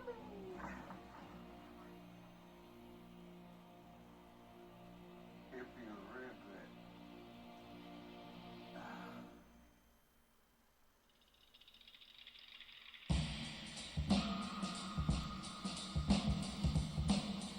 Damn. This is a great documentary. It was good, yeah. And I literally watched it because of the 5 seconds. Oh man, we're 2 minutes into this. And the underground post-apocalyptic gameplay in the Fallout series, it's safe to say that we all share a mutual fascination with hidden, underground, subterranean living. But still, I was hesitant to make a Vegas Tunnels video, much like I've been hesitant to make a video about the gathering of the Juggalos, or Slab City, California. Sheer journalistic oversaturation. But there were a couple factors that made me feel like it was worth it. The main factor being that it is illegal to be homeless in Las Vegas. Our previous videos on homelessness explored the streets of San Francisco and Philadelphia, where in certain sections of town, homelessness and public drug consumption are decriminalized. And for some reason, police turn a complete blind eye to hellish street scenes, resulting in visually grotesque viral videos and national headlines declaring a state of emergency. But Las Vegas, on the other hand, has just as many homeless people as Philly and San Francisco, but it's not a progressive city and is much different in terms of policy. In Vegas, Metro PD militantly enforces what are called vagrancy laws that essentially make it illegal to be homeless, homeless being defined by excessive loitering, panhandling, or reselling items like snacks or water. Because they're actually engaging in a business, none of them are licensed typically, and then there is an issue, of course, with the source of their water. Upon your first arrest, you're given a misdemeanor, but after your third arrest, you're given 6 months in county jail and a $1,000 fine. So it's for this reason, in addition to the intense summer heat, that many of the city's homeless have sought refuge in the tunnels underground. This is our shower. But that being said, I felt like highlighting this contrast between homelessness in progressive cities versus in Las Vegas still wasn't enough to warrant a full-blown documentary on my end. After all, if I've learned one thing as a journalist, it's that raising awareness as a motif is borderline useless in almost all cases, and simply humanizing a perhaps misunderstood, controversial, or impoverished interview subject really does nothing to actually help them in the long run. And that's not to say that I regret any previous work that I've done. I just think that in this stage of my life, if I'm gonna document someone that's a actively pretty struggling, stunning I feel a condemnation responsibility of all to the at least people try who, to like, help them. So this in mind, I figured film that if I was gonna people do this and are documentary, like, no, I'm helping them. I'm raising awareness of. No, you're kind of Exploiting them. Yeah. 100%. They don't really get anything. Andrew out of it. Callahan is the shit, bro. I will always stand by that. documentary, my goal would be to actually help the tunnel dwellers and provide a model for future solutions to homelessness that go beyond bologna sandwiches and prayers. So in this episode, we'll not only learn about life in the tunnels, but also how they eat, how they work around Las Vegas's vagrancy laws to earn money, what the current options are for recovery, and ultimately help them navigate through what they say is the #1 obstacle that's kept them homeless: the inability to get a valid ID or driver's license in the state of Nevada. Smile. All right. What are the best Not a single Wingstop person flavors? living in the tunnels had an ID. And though it might seem like a somewhat trivial item to some of you, without an ID, you can't qualify for housing, be admitted to shelters, work day labor jobs, open a bank account, buy cigarettes, or receive any type of government aid. And so the second half of this episode will be spent above ground, devoted entirely to getting as many people in the tunnels IDs as we could, which, as you'll learn, is a painstaking, nearly impossible process to go through without a housed co-signer like myself. Anyways, let's back up a bit to the afternoon of October 5th, just a couple hours before I entered the tunnels, hanging out with my old buddy, Mr. Daddy. Las Vegas, Nevada. Hot Las Vegas, Nevada. A city of lust. Vegas! Woo! They call it Sin City for a reason. This is where you come to see titties. Black titties, white titties, yellow titties. I love all titties. This is the place. A city of opulent Vegas! life and excessive Yes! gambling. So we going to Vegas? Billionaire playboys like Chris Angel Mindfreak. Sounds like Dan we need to Bilzerian, go to the Blue Vegas Man and see Group, some titties. David Copperfield, an alleged slip and fall con man, Farhad Naqvi. Mark Wahlberg is with her. No fucking way. Yeah, Mark Wahlberg's out here now. What's new, bro? Oh yeah, I'm sorry. Man, a lot of things. They grew like an inch or two. Yeah. Yeah, hello. It's been a couple years. I know, right? It's been a minute, homie. Yeah. Yeah. How you been? Midway through this interview, I had a shocking revelation, which is that many new Channel 5 fans may not actually know know this who man. Mr. Daddy even is. My name's From Mr. Daddy. All Gas, This No is my Brakes. favorite dance move. For reference, I met Mr. Daddy about 4.5 years ago when I was shooting on Fremont Street in Las Vegas for a show called All Gas No Brakes. So you've never done drugs before? Do you want to? Because I got the Pepsi challenge. What's that mean? I mean, I got Coke. Yeah. You ever boofed before? This was one of the first All Gas No Brakes Instagram clips to go viral in 2019 and inspired multiple future collaborations. You remind me of a cigarette. Why? Because I want to get you fucking lit and then put your butt in my mouth. And even resulted in Mr. Daddy hosting his own segment. And after the country shut down for COVID, we even took the show virtual. We all glow boys, yo, glow side, turf side, glow. Hey, yo, Turp. Hey, yo, Turp. If Corona doesn't take you out, can I? But as 2020 kicked off and became a year from hell from a political standpoint, I guess I lost touch with Mr. Daddy. But Mr. Daddy's a great man, and so I'm happy to reintroduce him. How you been? I'm good, bro. What's new in your life? I'm working on a sketch comedy TV show right now. Also, I've been 5 months sober, you know, off the alcohol, which is good. The Las Vegas diet, you know. What's the Las Vegas diet? Off the alcohol, It's not the no other alcohol. stuff. The cocaine is still very much in play. The cocaine is still very much in play. Yeah. So Las Vegas sobers don't drink alcohol. I ain't giving up anything with Angel in his name. Not the dust and not the stripper. Like, you might think I'm being insensitive, but he just says it right here. Don't do drugs? Yeah. So Las Vegas sobers when you don't drink alcohol, but you still do the drugs. Yeah. You know what I mean? Yeah. So, yeah. The He's noises. fucked up. The fucking random, like, are we sure he's not a mole person, too? Like, when we get down there, he's like, what's up? Yeah. Type shit all the time. So What's that's up? the challenge, right? What's going on with you? Just in Vegas making a documentary. Okay, on what? Like the people who live below the city in the tunnels. The mole people? Yeah. Oh shit! Are you going to go in there? Yeah, I'm planning to. That's sketchy as fuck. You went to Ukraine during the bombings and shit, so I guess the tunnels I don't know, bro. That's just gonna be scary as fuck down there. That's what I heard. I heard there's like thousands of people. They like snatch you up, do smut films and shit. Yeah. Bring some loot, bro, because I don't think they got any down there. From what I could gather by the way Mr. Daddy explained the tunnels, they seem to exist as a no man's land in the local imagination, a forbidden place shrouded in dark mythology. Probably not very often. Probably a long time ago. You know, people don't appreciate the earth for what it is, I think, too. So, talking more about the painkillers, Yeah, did you get prescribed them pretty shortly after the incident? I issued a gargantuan amount of them, yep. Do you know which pills? Oh, yeah, many of them. Oxycontin, fentanyl, Roxicet, Dilaudid, Demerol. Yeah, a lot. I see it like 6 Oxy-80s a day, 5 Roxicet 30s, 4 Dilaudid 8s, 4 Pert 15s, fentanyl 300 microgram patch every 3 days. I mean, I was to the point where I couldn't even sleep 4 hours. I'd be sick. I have to do pill. I could go to the hospital right now and get a gargantuan amount of pills. Though Jay's experience is very unique in many ways, one thing that he shared is very common among tunnel people: the constant, endless loop of trying and failing to get an ID. Like, I tried to send off for mine online, and I had the money, the credit card and everything to do it with, but then they asked me, what reason do you want it? I want it for working to show, you know, proof of who I am. And they were like, well, you need to show us proof of who you are to even for us to file it. I'm like, well, what sense is that, you know? Like, up here, it is impossible. They say you need to show me 3 teeth on 1 row of mouth. like, why the fuck do I gotta show you 3 consecutive teeth? I don't need to show you. Okay, I'm a dick. I'm sorry. I'm a dick. I mean, unless you're a hooker, and you know, I'm just too old for that right now. IDs aside, I was also very curious about how they powered electricity and light in the tunnels. According to the camp's electrician, Boxer, their entire community is powered by a single solar panel. Solar panels, well, they work by the sun. You get electricity. These big ones, they throw out good current, so you can charge a battery within 1 day. It's so simple because it's just 2 wires that come out of it. One's a hot and one's a cold. All the power you need to power up where you stay at, have light, have a fan in hot days. You can cook, you can run a TV, watch movies. A lot of people throw a lot of TVs away now these days, some good ones. So we end up either selling them or we keep them. Where'd you get this solar panel from? Construction sites. Mm-hmm.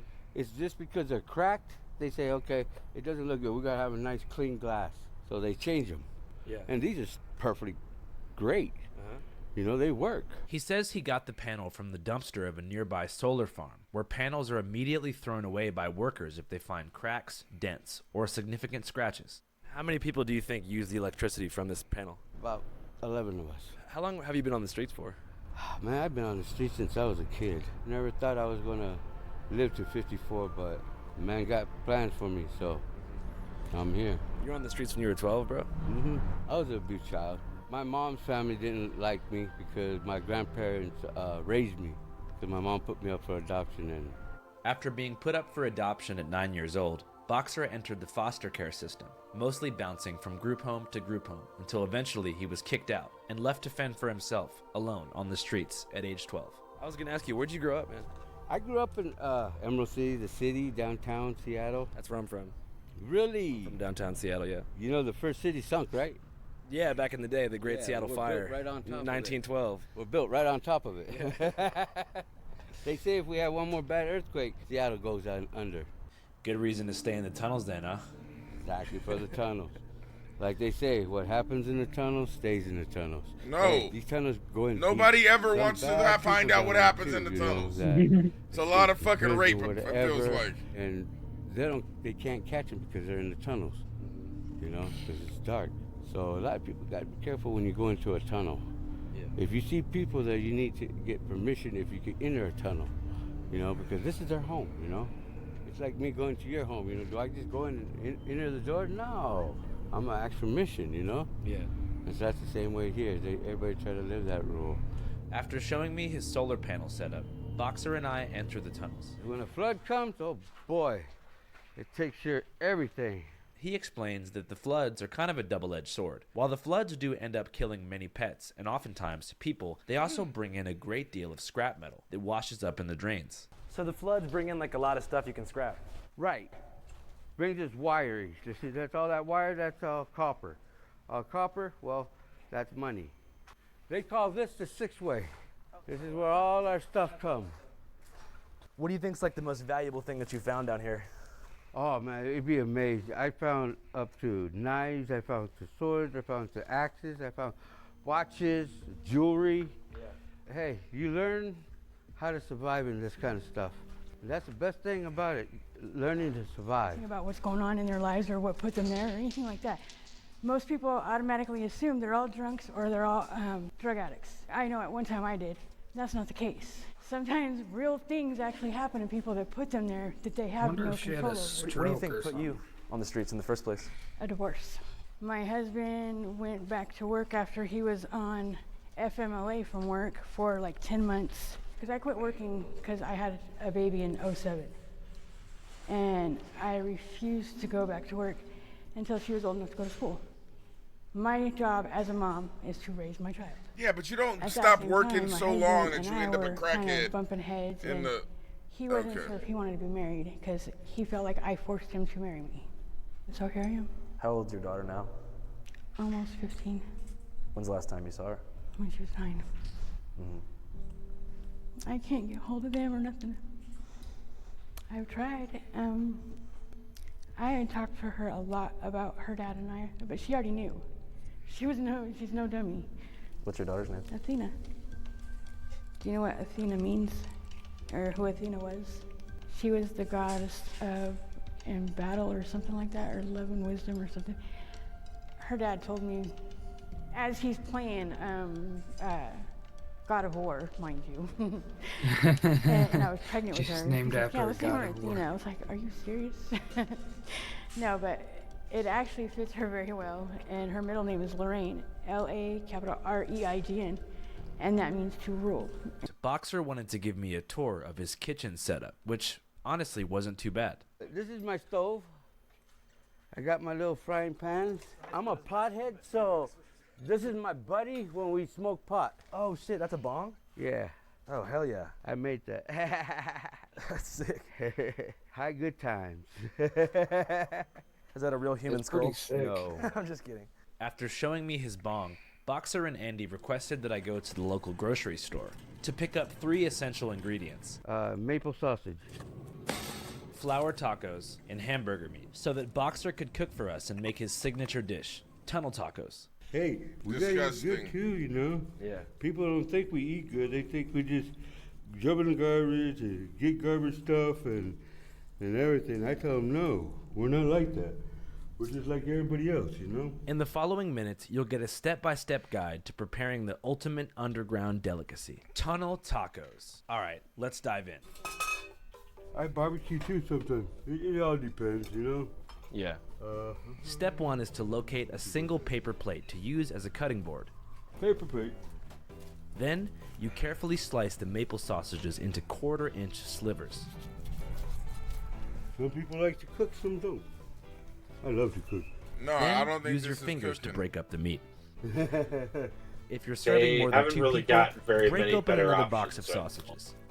Down here, well, it's kind of difficult. Depends, you know. If you got gas, you go ahead and do it. But if you don't got gas, you have to go get firewood. Okay, it's time to put it all on the grill. Yeah. So flip the plate. Then, steadily mix the sausages until the pink turns brown. And then once you smell the thick aroma of maple syrup, add hamburger meat. And using a spatula, mix the sausages and the hamburger meat together, allowing the maple syrup molecules to percolate into every last cell of beef. All you do is just let it fry. The flavor goes into the meat. Smell the maple. There you go. Allow the meat to stew for about 2 minutes. Then, using a separate pan, heat up the flour tortillas. And assuming that you don't run out of propane, nothing else drastic happens, it'll be taco time. Scoop the meat into a tortilla and eat up. It's delicious. My first tunnel taco. Made straight from the house. Oh, and I forgot. Rule number 1. Don't think about germs, bacteria, or other foodborne illnesses. babe. They aren't real. That was bomb, dude. Thanks. It I is. appreciate it. Quick, simple, easy to go. Yeah. Boom. You got your nice Bomb, flavor. You dude. got Thanks. all the I appreciate it. That means no ingredients in more. it. With the flavor of the beef. So you have to have ID to scrap here? Yes. Cool.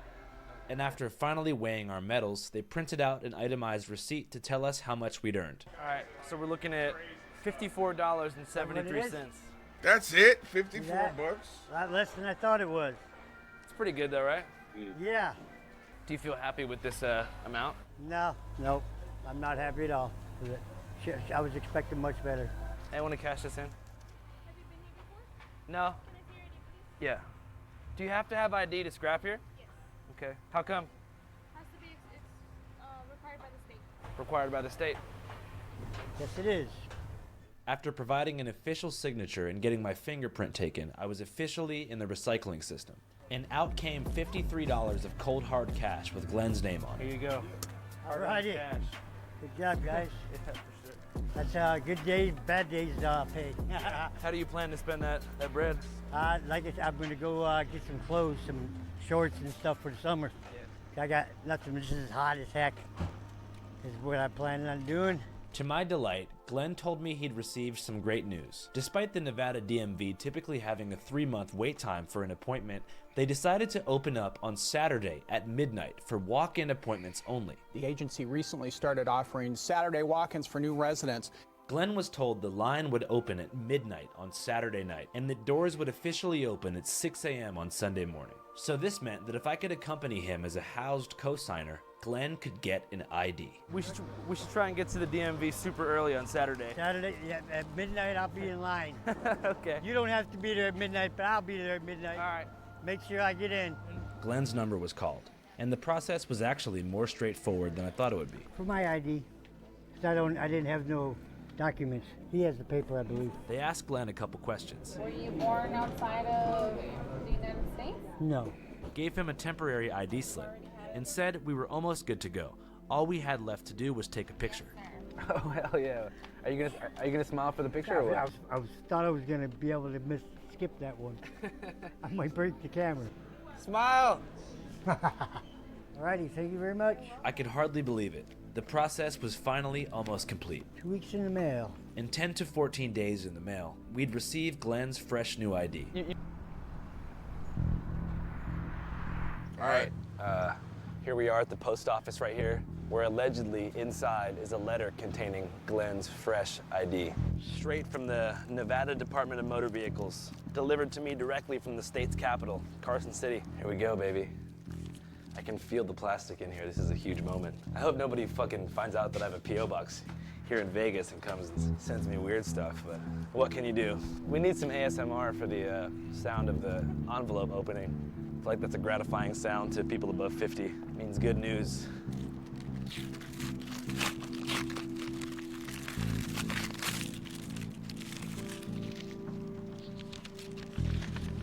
Oh shit. There he is. Glenn Carl. That's his full name. I didn't know that. Brown eyes, 140 pounds. Born in 1965, 4 years before the Summer of Love. 1 year after the Civil Rights Act was passed, in the dawn of the Cold War. Honestly, this alone is teaching me so much more about Glenn that I didn't actually know. It's Glenn. Very quickly, Glenn appeared, wearing short shorts and rolling a suitcase. What's up, dude? What's up, brother? How you doing? Good to see you, dog. Hey, too, man. Bro, check it out. Got your shit, man. Ah, there we go. Right on, brother. That's a good picture of you, bro. Oh, yeah. Shit, that's bad. Shit, that's horrible. What's been up, dog? Nothing, just working. Yeah? Make some money, that's it. Where you been working at? Selling water on the street. Fuck yeah, the classic hustle, bro. I'm stoked the ID came so fast. Yeah, it's 2 weeks. That's awesome, man. Yeah. Yeah, it's a game changer. You might not be able to tell through the camera, but talking to Glenn there, he seemed guilty about something, and probably not something that he'd want to admit directly to a camera. So I had Susan stand far away so I could talk to Glenn in private. Any new updates? Anything interesting happened recently down here? Nah, nothing. Everybody's just been so hot. Everybody's just hiding. Yeah. Miserable. That's about it. Haven't been behaving. You haven't been? No. What you been doing? Very quickly, Glenn appeared, wearing short shorts and rolling a suitcase. What's up, dude? What's up, brother? How you doing? Good to see you, dog. Hey, too, man. Bro, check it out. Got your shit, man. Ah, there we go. Right on, brother. That's a good picture of you, bro. Oh, yeah. Shit, that's bad. Shit, that's horrible. What's been up, dog? Nothing, just working. Yeah? Make some money, that's it. Where you been working at?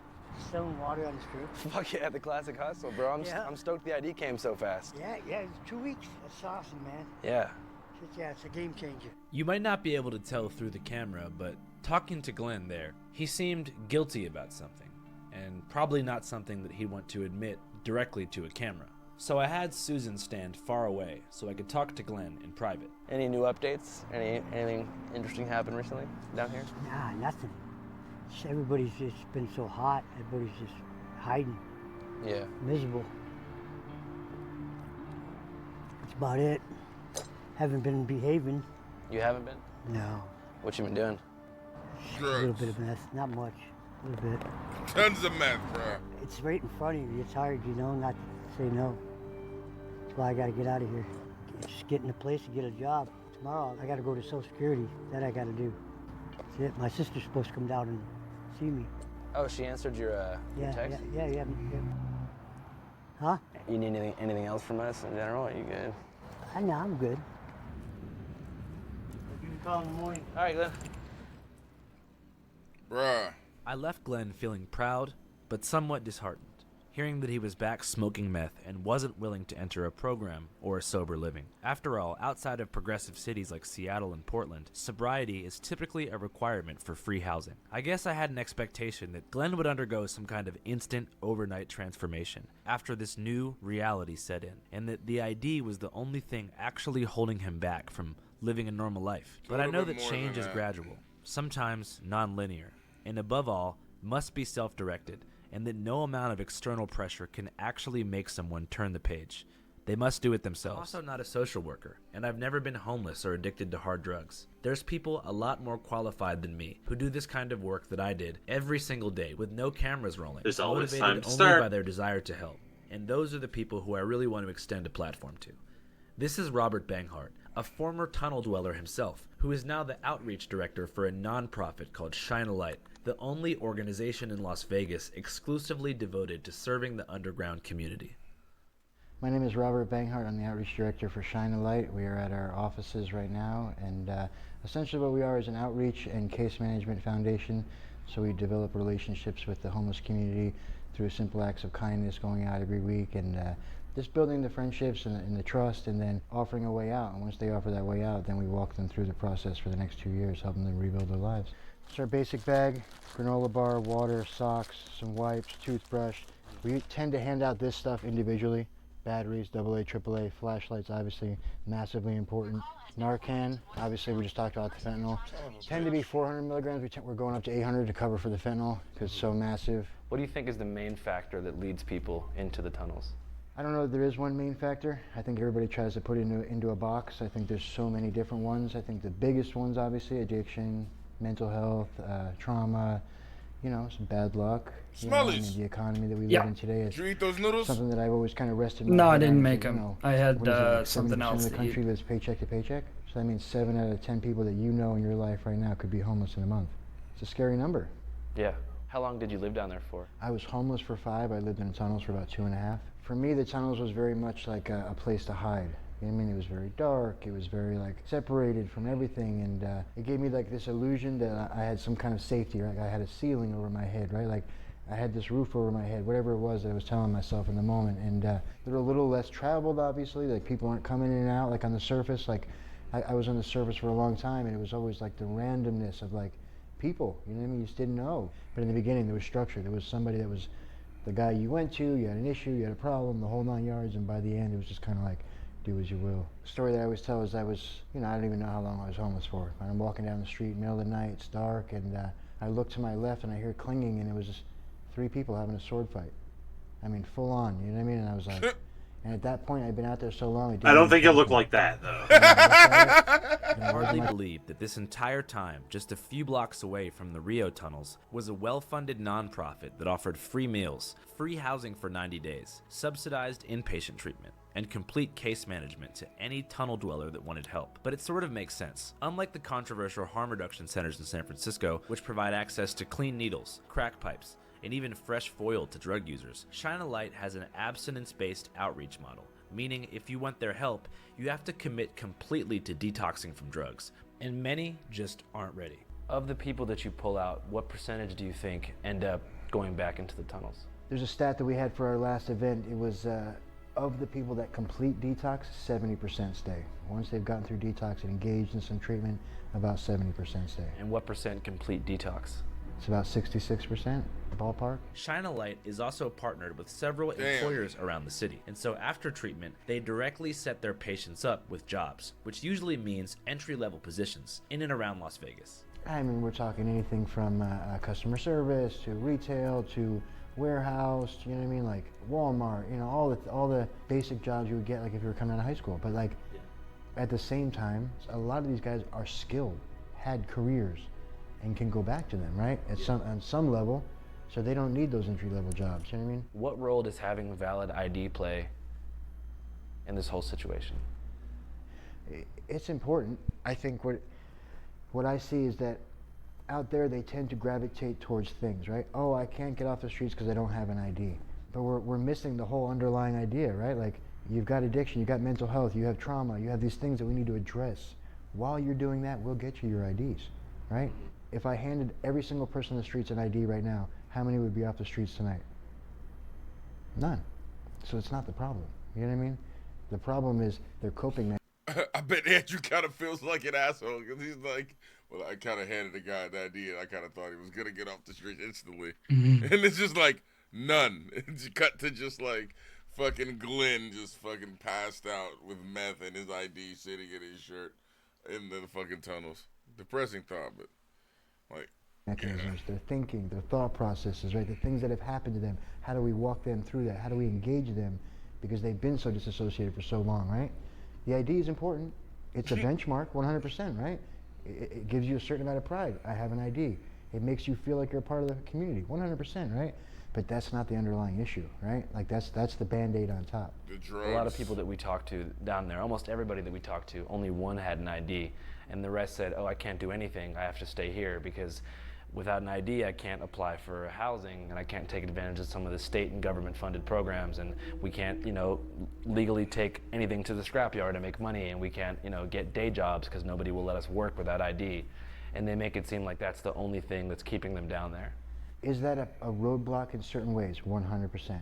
Is that the thing that's keeping them down there? No, I don't believe so. It's just my opinion, right? Like, if I'm motivated and you offer me 90 days in treatment and you're gonna help me get a job, I'm gone.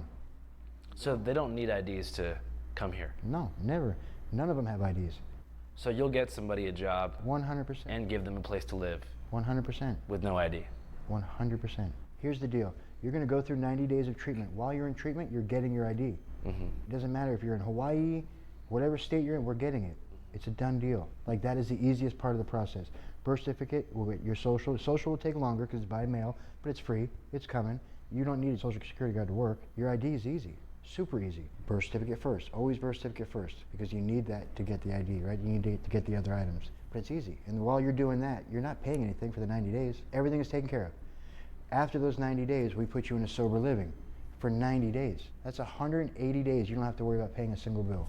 Do you think a lot of them kind of like being... Bro, that is a good amount of help. That is a staggering amount of health. That sounds like it's everything these homeless people need. Yet they don't go to it. And for what reason? Smell this? Say it. The drugs. Yeah. Drugs. So literally, what we found in both documentaries is the 90% of the issue that's keeping people and turning these people into mole people are freedom to do drugs, basically. It's the drugs. Being down there. I can't speak for everybody, right? Like, was there a period of time when I enjoyed being down there? Yes, I did, because I was out of control. I was able to do whatever I wanted to do, and things were going well, right? But then eventually the time comes, right, where it wears... Could you imagine if this guy met, like, the crazy fucking old meth lady with, like, 2 teeth on the bottom and 1 on top? But, like, that was his, like, type of woman. So, like, she was just like, you need to try to just, you know, maybe try this little meth a little bit. And he's like, no, I can't do it again. I can't become the Kraken again. I want to see what the Kraken was Unleash like. me. Don't unleash me. He's like, no, I can't do it again. I can't become the Kraken again. I I want to see what the Kraken. Unleash me! Don't unleash me! He's like, and the Kraken. And they're like, the Kraken has returned to the fucking tunnels. Out, and I don't know how to get out anymore. I don't know what to do. I'm just lost. That's the trauma, right?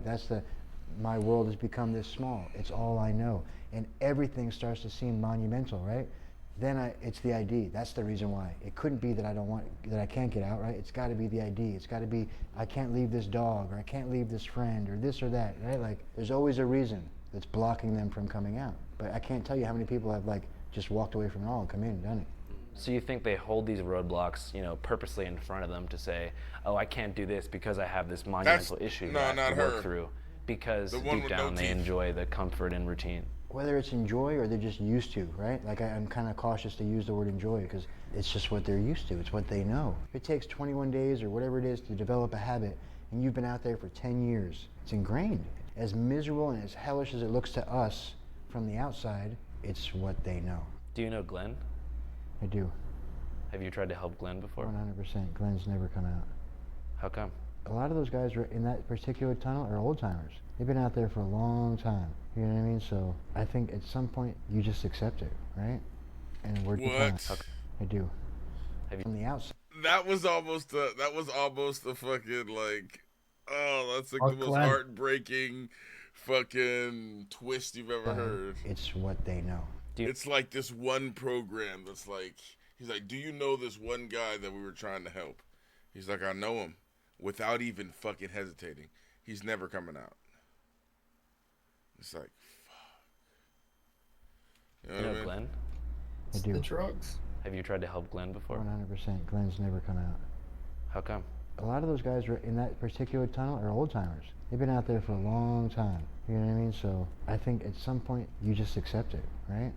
And we're just still working on our way, trying to figure out how to crack that show. You know what I mean? While he hears this, it's like Glenn walks into his room, throws the ID on a stack of other ones that were like expired.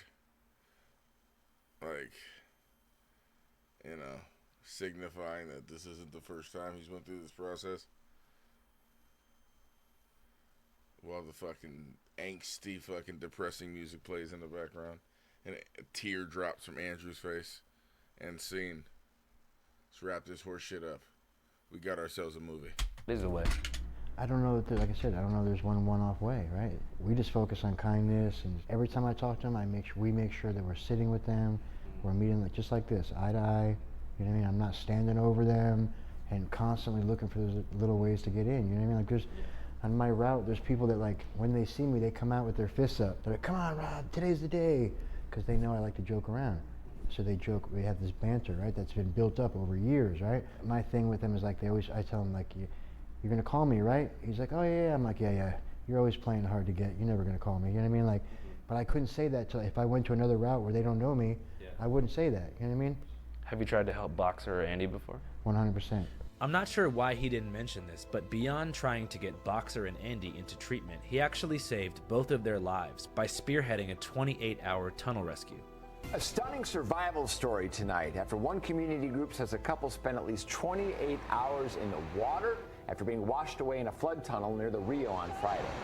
We are told both ended up being safe. The group Shine a Light, which goes into tunnels to offer support and resources to those living here, discovered a couple floating down a flooded tunnel on a mattress. At first they thought they were going to be okay, then something hits their mattress, they wake up, they realize it's too late, and now they're floating down.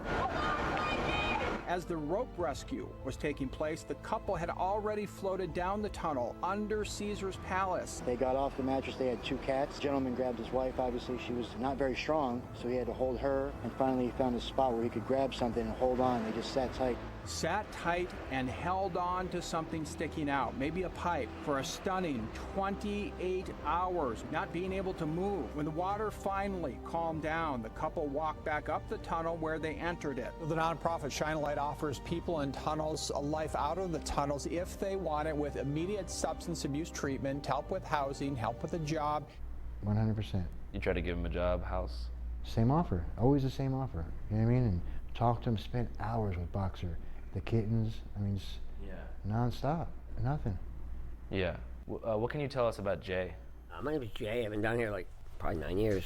Just been out there for a long time, you know what I mean? And just not really willing to accept the help for whatever reason. It's unfortunate because it's pretty close to our hearts, you know. We've been visiting him for the better part of 6-7 years now, you know what I mean? And we've kind of watched him decline, but you know, we just pray that he comes out someday, hopefully.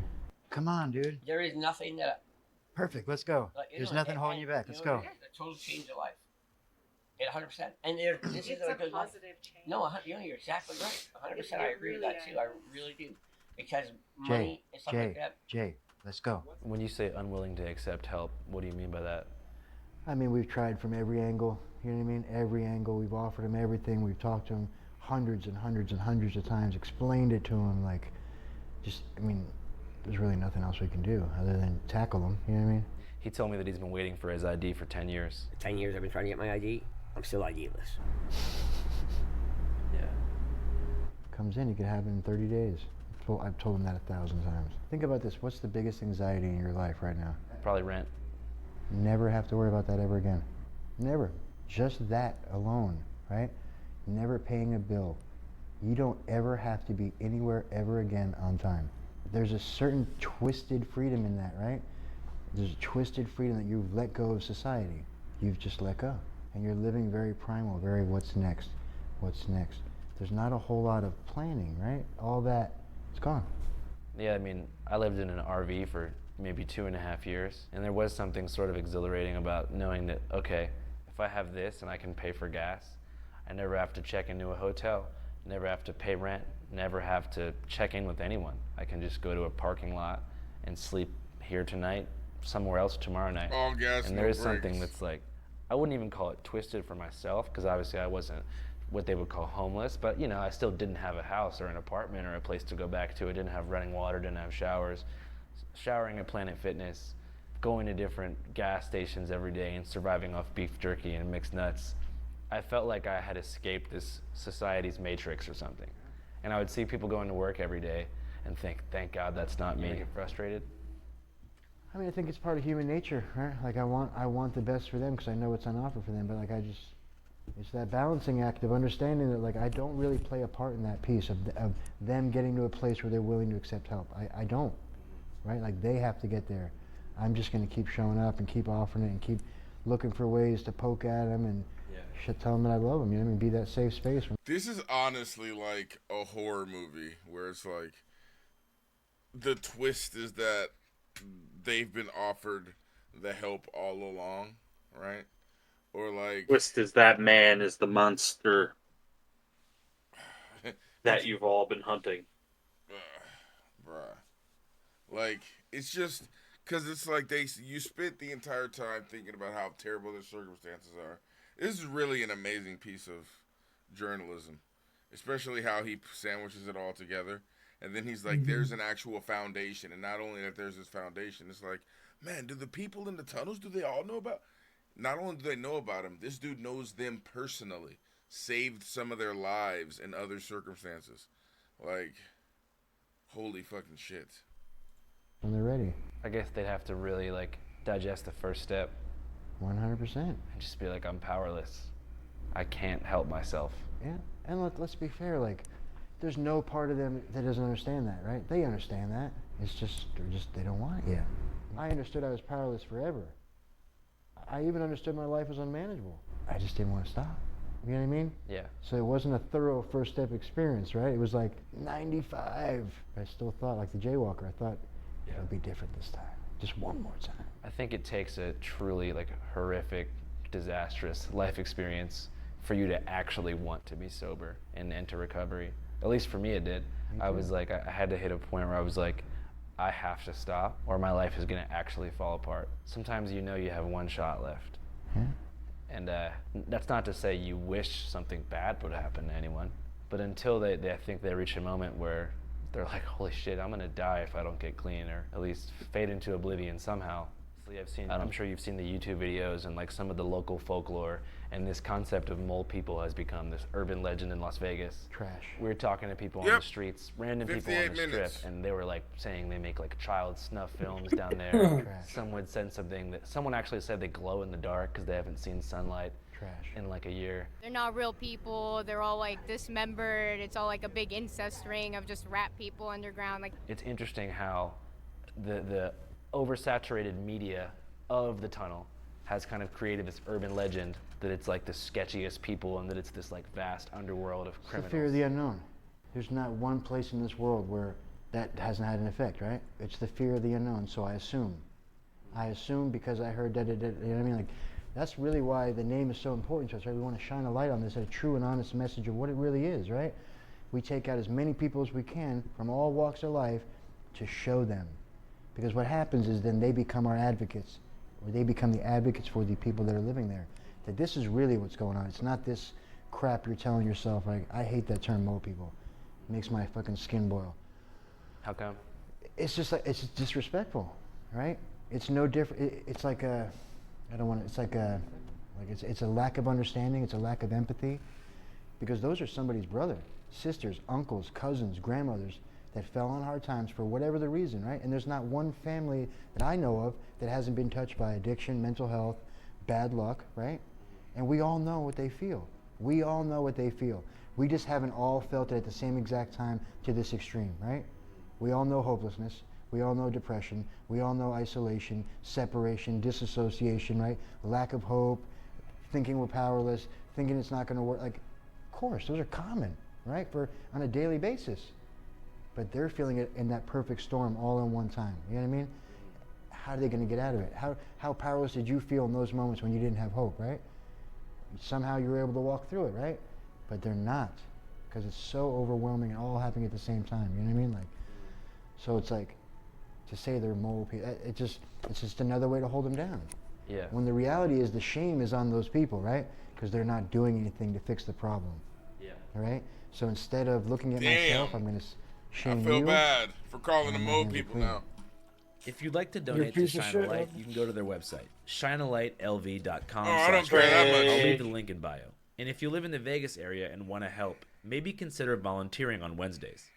Anywho, after a week of covering the tunnels, I was ready to switch gears, and received an anonymous tip by the way of email that DARE, you know, the widely mocked Reagan-era school program that aimed to fight the war on drugs by teaching middle school students about the dangers of marijuana, cocaine, graffiti, gangs, and beyond, would be relaunching after losing its federal funding in 2006, when studies emerged showing that the number of juvenile drug users They started actually doing more. increased after DARE's nation Introduced launched it to in them, man. Now, These apparently, fucking DARE is coming back. little as a kids who result had of no fentanyl idea what and drugs vaping, and were their are being commencement lectured ceremony by was a to be fucking held cop just a about mile away from the tunnel and then at the they soon-to-be use it and inhale it, and it causes Hello, them- I'm the fun police. I typically end things that are fun. Let me tell you about this thing that isn't fun called drugs.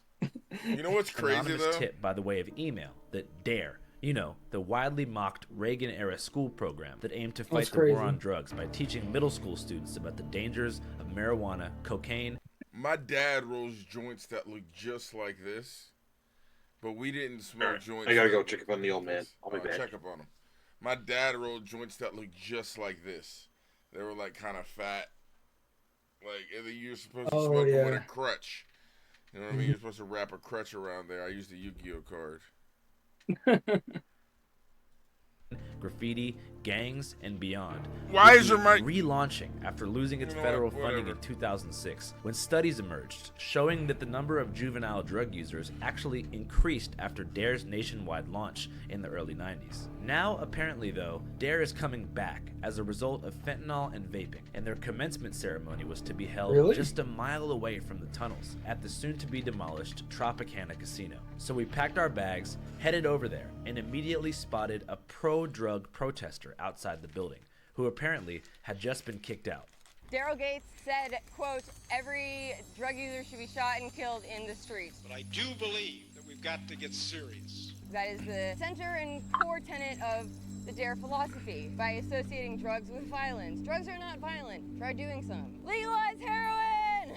Every drug should be legal! This is Haley, the only protester outside the International She DARE is dumb as Conference shit. in Las Vegas, where inside, hundreds of future DARE officers are being trained by seasoned veterans. You know,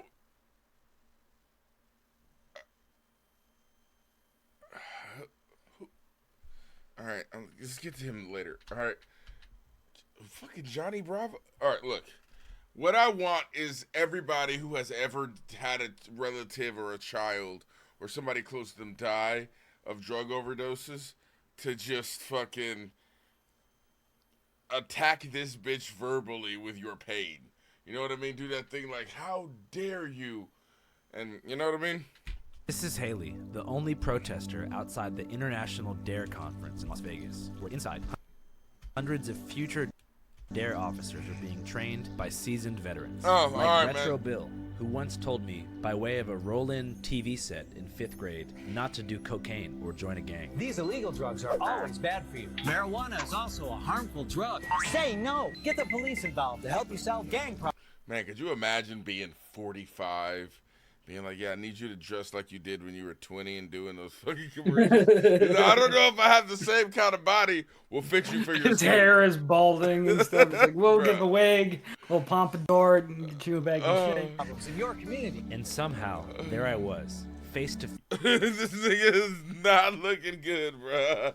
That is definitely a toupee, man. It's like they get them all in the outfit and the hair and somebody- stuff, and it's just not working. And they're like, "We'll get a body double." He's just He guts never did sticking out. drugs, but he definitely didn't learn the terrors of fucking high fructose Oh my corn god, syrup. that is.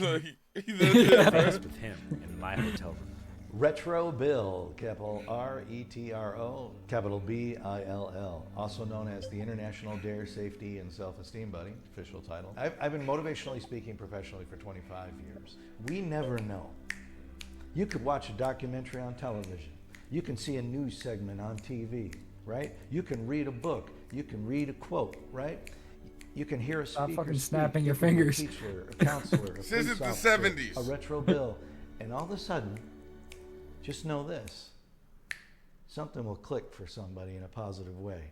Retro Bill sees the DARE program And for as an everyone that opportunity to clicks, stop there's children fucking from heading 10 down the kids who path learn of what drugs destruction. are for the first Haley, time. on the other hand, Get curious does about not it. agree. Ignorance is killing people. Poverty is killing people. Heroin is a medicine. Look up Dr. Barbara Brower. Dr. Barbara Brower is a physician and scientist in Switzerland.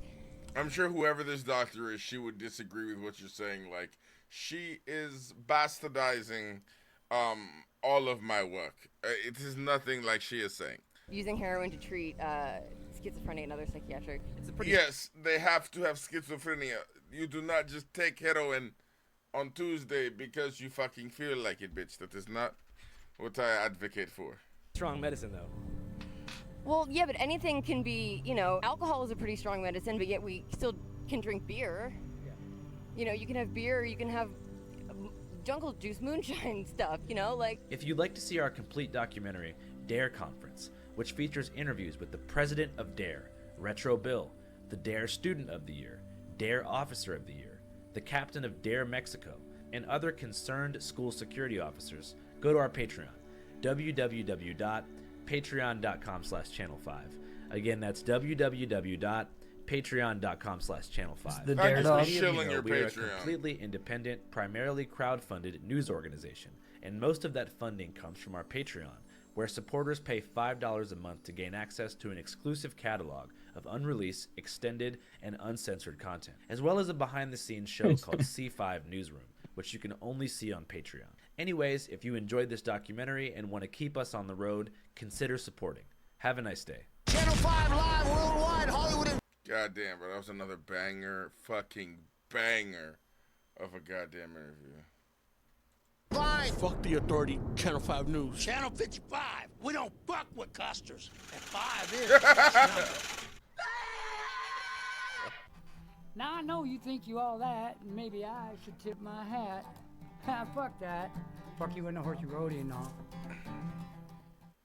Fuck you in Also, the host room. I have some great news. Channel 5 is officially worldwide. That's right. This entire documentary is available in 5 different languages: Spanish, Japanese, French, German, and of course, Brazilian Portuguese. I can't come to Brazil yet, but I figured this is the next best thing. So if you want to see Glenn get an ID in Japanese, or you're just curious what a German boxer might sound like, it's super easy. Go to the bottom right corner of the video where you see the settings icon, hit that button, Then meander on up to where it says audio track. From there, you'll see all the different languages.